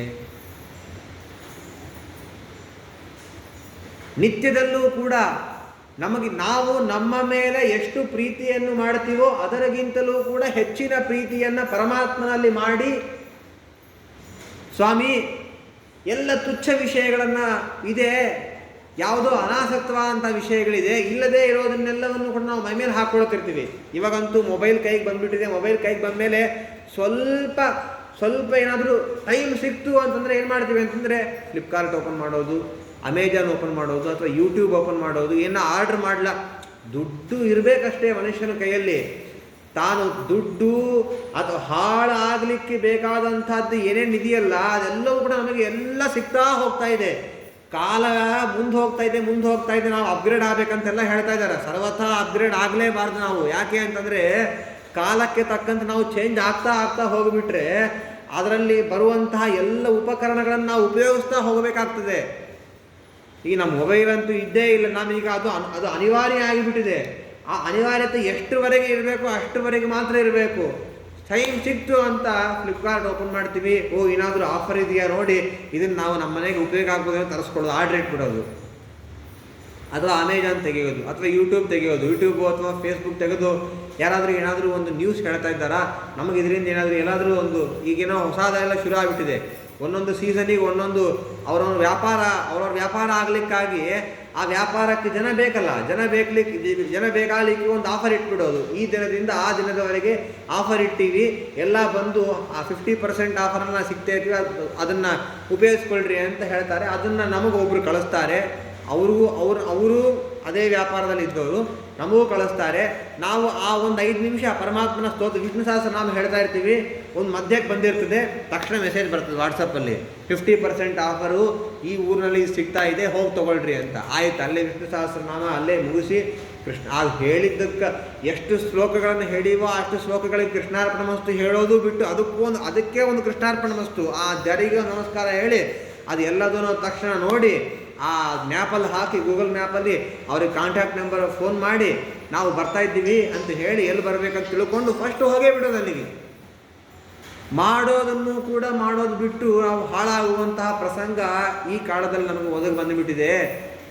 ಹಾಗಾಗಿ ನಾವು ಅದು ಏನೇ ಇರಲಿ, ಅವನು ಈ ಸಮಯದಲ್ಲಿ ಅವನು ಕೊಟ್ಟಿರ್ಬೋದು, ನಿಜವಾಗಲೂ ಕೂಡ ನಾವೇನಾದರೂ ಕೂಡ ಪರಮಾತ್ಮನ ಭಕ್ತರೇ ಆದರೆ ಪರಮಾತ್ಮ ಮಾಡಿರ್ತಕ್ಕಂತಹ ಪರಮಾತ್ಮನ ಸ್ತೋತ್ರಗಳನ್ನು ನಾವು ಭಜಿಸೋದು, ಪರಮಾತ್ಮನ ಗುಣಗಾನವನ್ನು ಮಾಡುವಂಥದ್ದು ನಿಜವಾಗಲೂ ನಾವು ಸಹೃದಯದಿಂದ ಒಂದು ವೇಳೆ ನಾವು ಮಾಡ್ತಿದ್ದರೆ ಯಾವ ಸಮಯಕ್ಕೆ ಏನೇನು ಕೊಡಬೇಕು ಅಂತನ್ನೋದಿರ್ತದೆ ಪರಮಾತ್ಮ ಕೊಡಿಸ್ಬಿಡ್ತಾನೆ. ನಾವು ಅದಕ್ಕೋಸ್ಕರವಾಗಿ ಆರಾಟ ಪಡೋದು ಬೇಕೇ ಆಗಿಲ್ಲ. ಅಷ್ಟು ಪರಮಾತ್ಮ ಉಪಕಾರವನ್ನು ಮಾಡಿದ್ದಾರೆ ಅಂತ ಹೇಳ್ತಾ ಮತ್ತಿನ್ನೇನು ಮಾಡಬೇಕು ಅಂತಂದರೆ ಮತ್ತೊಂದು ಧರ್ಮವನ್ನು ಹೇಳ್ತಾರೆ. ಖಂ ವಾಯುಮಗ್ನಿಂ ಸಲಿಲಂ ಮಹಿಂಚ ಜ್ಯೋತಿಂಷಿ ಸತ್ವ ನಿದಿಶೋ ಧ್ರುಮಾದೀನ್ ಸರಿತ್ ಸಮುದ್ರಾಂಶ್ಚ ಹರೇ ಶರೀರಂ ಯತ್ಕಿಂಚ ಭೂತಂ ಪ್ರಣಮೇದನನ್ಯತ್. ಮತ್ತೊಂದು ಭಾಗವತ್ ಧರ್ಮವನ್ನು ಉಪದೇಶ ಮಾಡ್ತಾರೆ. ಏನು ಅಂತಂದರೆ, ನಮಗೆ ಏನಾದರೂ ಕೂಡ ಜಗತ್ತಿನಲ್ಲಿ ಏನಾದ್ರು ಸಿಗ್ತಾ ಇದೆ ಅಂತಂದರೆ ಅದೆಲ್ಲವೂ ಕೂಡ ಪರಮಾತ್ಮನೇ ಕೊಟ್ಟದ್ದು. ಖಂ ಗಾಳಿ, ಖಂ ಅಂದರೆ ಪೃಥ್ವಿ, ಆಕಾಶ ಮತ್ತು ವಾಯು, ಅಗ್ನಿ, ನೀರು ಮತ್ತು ಭೂಮಿ, ಎಲ್ಲ ವಿಧವಾಗಿರ್ತಕ್ಕಂತಹ ದಿಕ್ಕುಗಳು ಮತ್ತು ನದಿ, ಸಮುದ್ರಗಳು, ಇದೆಲ್ಲ ಏನಿದೆಯಲ್ಲ ಇದೆಲ್ಲವೂ ಕೂಡ ಪರಮಾತ್ಮನ ದೇಹ. ಇದೆಲ್ಲವೂ ಕೂಡ ಪರಮಾತ್ಮನ ದೇಹ ಅಂತ ರೀತಿಯಾಗಿ ತಿಳಿಬೇಕಂತೆ. ಅದನ್ನೇ ದಾಸರಾಯರು ಕಂಡದ್ದೆಲ್ಲ ಕಮಲನಾಭನ ಮೂರ್ತಿ. ಪರಮಾತ್ಮನ ಮೂರ್ತಿ ಅಂತಂದರೆ ಇದೊಂದೇ ಆಗಬೇಕಾಗಿಲ್ಲ. ಒಂದೇನು ಚಕ್ರ ಶಂಖಗಳನ್ನು ಮತ್ತು ಅಭಯವನ್ನು ವರಮುದ್ರೆಯನ್ನು ಹಿಡ್ಕೊಂಡಿರ್ತಕ್ಕಂಥದ್ದೇ ಪರಮಾತ್ಮನ ಶರೀರ ಆಗಬೇಕಾಗಿಲ್ಲ. ಈ ಮೈಕೂ ಪರಮಾತ್ಮನ ಶರೀರವೇ. ಈ ಪುಸ್ತಕ, ಈ ಬೆಂಚು, ಈ ಆಸನ, ಈ ಪುಸ್ತಕ, ಏನು ನಮಗೆ ಉಪಕರಣಗಳು ಸಿಗ್ತಾ ಇದೆ, ಸುತ್ತಮುತ್ತಲಿರ್ತಕ್ಕಂಥ ಏನು ಪದಾರ್ಥ ಇದೆ ಆ ಎಲ್ಲ ಪದಾರ್ಥಗಳು ಕೂಡ ಪರಮಾತ್ಮನ ಶರೀರ. ಪರಮಾತ್ಮ ಅದರಲ್ಲಿ ಇದ್ದಾನೆ. ಪರಮಾತ್ಮ ಉಪಕಾರ ತುಂಬ ಇದೆ ಅಂತ ಸ್ಮರಣೆ ಮಾಡಿದರೂ ಸಾಕು, ಪರಮಾತ್ಮ ನಮಗೆ ಅನುಗ್ರಹವನ್ನು ಮಾಡ್ತಾನೆ. ಹಾಗಾಗಿ ನಾವು ಏನು ಮಾಡಬೇಕು ಅಂತಂದರೆ, ಪ್ರತಿನಿತ್ಯದಲ್ಲೂ ಕೂಡ ಎಂತಹ ಭಾಗವತ ಧರ್ಮಗಳನ್ನು ಉಪದೇಶ ಮಾಡಿದ್ದಾರೆ. ಹಾಗಾಗಿ ನಾವು ಮಾಡುವಂತಹ ಪ್ರತಿನಿತ್ಯದಲ್ಲಿ ಏನೇನು ಕರ್ಮಗಳನ್ನು ಮಾಡ್ತೀವೋ ಆ ಎಲ್ಲ ಕರ್ಮಗಳು ಕೂಡ ಪರಮಾತ್ಮನಿಗೆ ಸಮರ್ಪಣೆ ಮಾಡುವಂತಹ ಬುದ್ಧಿ ಇರಬೇಕು. ಪರಮಾತ್ಮ ನೀ ಕೊಟ್ಟದ್ದು, ನಿನಗೆ ನೀ ಕೊಟ್ಟು ಮಾಡಿಸಿದ್ದು, ನೀನೇ ಮಾಡಿಸಿಕೊಂಡದ್ದು, ಇದು ನಾನು ಮಾಡಿದ್ದಲ್ಲ. ಸ್ವಾತಂತ್ರ್ಯ ಜ್ಞಾನ ಯಾರಿಗೂ ಇರಬಾರ್ದು. ಸ್ವಾತಂತ್ರ್ಯ ಭ್ರಮ, ನಾನು ನಾನು ನಾನು ಅನ್ನುವಂತಹದ್ದು ಯಾವತ್ತೂ ಕೂಡ ಇರಬಾರ್ದು. ಅದಕ್ಕೆ ನಿನ್ನೆ ಒಂದು ಮಾತು ಹೇಳಿದ್ವಿ, ಏನಂತಂದರೆ, ಮಮೇತಿ ಜಕ್ಷರೋ ಮೃತ್ಯು ನಮಮೇತಿ ಶಾಶ್ವತಂ. ಮಮ ಮಮ ಮಮ ಅನ್ನೋದೊಂದು ಮೃತ್ಯು ಅಂತೆ. ನಾನು ಮಾಡಿಸಿಲ್ಲ, ನಂದಲ್ಲ ನಂದಲ್ಲ, ನಾ ಮಾಡಿಲ್ಲ ಅಂತ ಅನ್ನೋದೊಂದು ಶಾಶ್ವತ, ಅದು ಅಮೃತ ಅಂತೆ. ಹಾಗಾಗಿ ನಾವು ಕೂಡ ಅಮೃತಮಯನಾದಂತಹ ಪರಮಾತ್ಮ, ಅಮೃತವನ್ನು ಕೊಡುವಂತಹ ಪರಮಾತ್ಮ, ಅಂತಹ ಪರಮಾತ್ಮನನ್ನು ಸ್ಮರಣ ಮಾಡ್ತಾ ಎಲ್ಲವೂ ಮಾಡಿಸಿದ್ದು ನೀನು ಅನ್ನುವಂತಹ ಒಂದು ವಿಶೇಷವಾದಂತಹ ಒಂದು ಅನುಸಂಧಾನವನ್ನು ಕವಿಗಳು ಆ ನಿಮಿಚಕ್ರವರ್ತಿಗೆ ಹೇಳಿರ್ತಕ್ಕಂಥ ವಿಷಯಗಳನ್ನು ಇಷ್ಟರವರೆಗೆ ನಾವು ತಿಳ್ಕೊಳ್ಳೋಣ. ನಾವು ತಿಳ್ಕೊಂಡು ನಮಗೆ ತಿಳಿಸೋಣ. ಇದರಿಂದ ನಮಗೆ ಬೇಕಾದಂತಹ ಎಲ್ಲ ಭಾಗ್ಯಗಳನ್ನು ಪರಮಾತ್ಮ ಕೊಡಲಿ, ಜ್ಞಾನವನ್ನು ಕೊಡಲಿ, ಭಕ್ತಿಯನ್ನು ಕೊಡಲಿ, ವೈರಾಗ್ಯವನ್ನು ಕೊಡಲಿ. ಮತ್ತು ಗೀತಾ ಜಯಂತಿ ಹಾಗೂ ಸತ್ಯನಾಥ ತೀರ್ಥ ಮಹಾನುಭಾವರು, ಸತ್ಯನಾಥರು ಎಷ್ಟು ಎಂಥ ಮಹಾನುಭಾವರು ಅಂತಂದರೆ, ಒಂದೇ ಒಂದು ಉದಾಹರಣೆ ಹೇಳ್ತೇನೆ. ಅವರಲ್ಲಿ ಗುರುಗಳು ಯಾವುದೋ ಒಂದು ಸಂದರ್ಭದಲ್ಲಿ ಗುರುಗಳು ಅವರು ಮನೆ ಹತ್ರ ಬಂದ್ರಂತೆ. ಗುರುಗಳು ಊಟ ಮಾಡಿ ಬಾಯಲ್ಲಿ ನೀರು ಹಾಕೊಂಡು ಉಗುಳ್ತಾ ಇದ್ರಂತೆ. ಉಗುಳಬೇಕಾದ್ರೆ ಸತ್ಯನಾಥರ ಎದುರಿಗೆ ಬಂದ್ರಂತೆ. ಎದುರಿಗೆ ಬಂದ ತಕ್ಷಣ, ನೀರು ಬಿದ್ದ ತಕ್ಷಣ ಗಂಗಾ ಸ್ನಾನ ಆಯಿತು ಅಂತ ಅಂದ್ಕೊಂಡ್ರಂತೆ ಅವರು.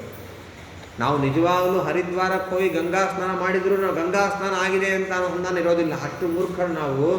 ಗುರುಗಳ ಬಾಯಿಯಿಂದ ನೀರು ಬಿದ್ದರೆ ಅದು ಗಂಗಾ ಸ್ನಾನವಾಯಿತು ಅಂತ ಅನುಸಂಧಾನ ಪಡ್ತಾರೆ ಮಹಾನುಭಾವರು. ಅಂತಹ ಮಹಾನುಭಾವರು ಅವರು ತಮ್ಮ ಇಡೀ ಜೀವನ ತತ್ವೋಪದೇಶಕ್ಕಾಗಿ, ತತ್ವಜ್ಞಾನವನ್ನು ಮಾಡಿಸಿಕೊಳ್ಳಲಿಕ್ಕಾಗಿಯೇ ಎಲ್ಲ ಕಡೆ ಸಂಚಾರ ಮಾಡಿರತಕ್ಕಂಥ ಮಹಾನುಭಾವರು. ಅಂತಹ ಗುರುಗಳ ಆರಾಧನೆ ಇವತ್ತು. ಮತ್ತು ಮಿಗಿಲಾಗಿ ಪರಮಾತ್ಮ ಪ್ರತ್ಯೇಕವಾಗಿ ಅರ್ಜುನನಿಗೋಸ್ಕರವಾಗಿ ಮತ್ತು ಜನಗಳಿಗೋಸ್ಕರವಾಗಿ ಗೀತೋಪದೇಶವನ್ನು ಮಾಡಿರತಕ್ಕಂಥದ್ದು. ಭಾಗವತದಲ್ಲಿರ್ತಕ್ಕಂಥ ತತ್ವ ಬೇರೆ ಅಲ್ಲ, ಗೀತೆಯಲ್ಲಿರ್ತಕ್ಕಂಥ ತತ್ವ ಬೇರೆ ಅಲ್ಲ. ಇಲ್ಲೇನಿದೆಯೋ ಅಲ್ಲಿ ಅದೇ ಇದೆ, ಅಲ್ಲೇನಿದೆಯೋ ಇಲ್ಲಿ ಅದೇ ಇದೆ. ಇದೇ ಎಲ್ಲ ಕಡೆ ಇದೆ, ಇದೇ ಶಾಶ್ವತ. ಅಂತಹ ತತ್ವಗಳನ್ನು ಇಲ್ಲಿವರೆಗೆ ಪರಮಾತ್ಮ ಯಾವಾಗ ಎಲ್ಲ ಒಬ್ಬರಿಂದ ಇಲ್ಲಿವರೆಗೂ ನಮಗೆ ಆ ತತ್ವಗಳು ಸಿಗೋ ಥರ ಪರಮಾತ್ಮ ಮಾಡಿದ್ದಾನೆ. ಅಂತಹ ತತ್ವಜ್ಞಾನ ಪ್ರಧಾನವಾದಂತಹ ಪರಮಾತ್ಮನಿಗೆ ನಮಸ್ಕಾರ ಅಂತ ಹೇಳ್ತಾ, ಈ ಅನುಸಂಧಾನ ಏನಾದರೂ ಇದ್ದರೆ ಅದೆಲ್ಲವೂ ಕೂಡ ಪರಮಾತ್ಮನ ಪಾದಾರವಿಂದಗಳಲ್ಲಿ ಸೇರಲಿ ಅಂತ ಹೇಳ್ತಾ ಈ ಎರಡು ಮಾತುಗಳನ್ನು ಪರಮಾತ್ಮನ ಪಾದಾರವಿಂದಗಳಲ್ಲಿ ಸಮರ್ಪಣೆ ಮಾಡ್ತೀನಿ. ಶ್ರೀಕೃಷ್ಣಾರ್ಪಣವಸ್ತು. ಮುಂದಿನ ಭಾಗವತ ಧರ್ಮಗಳನ್ನು ಮತ್ತೆ ನಾಳೆ ತಿಳಿಲಿಕ್ಕಾಗಿ ಪ್ರಯತ್ನ ಮಾಡೋಣ. ಹರಯೇ ನಮಃ.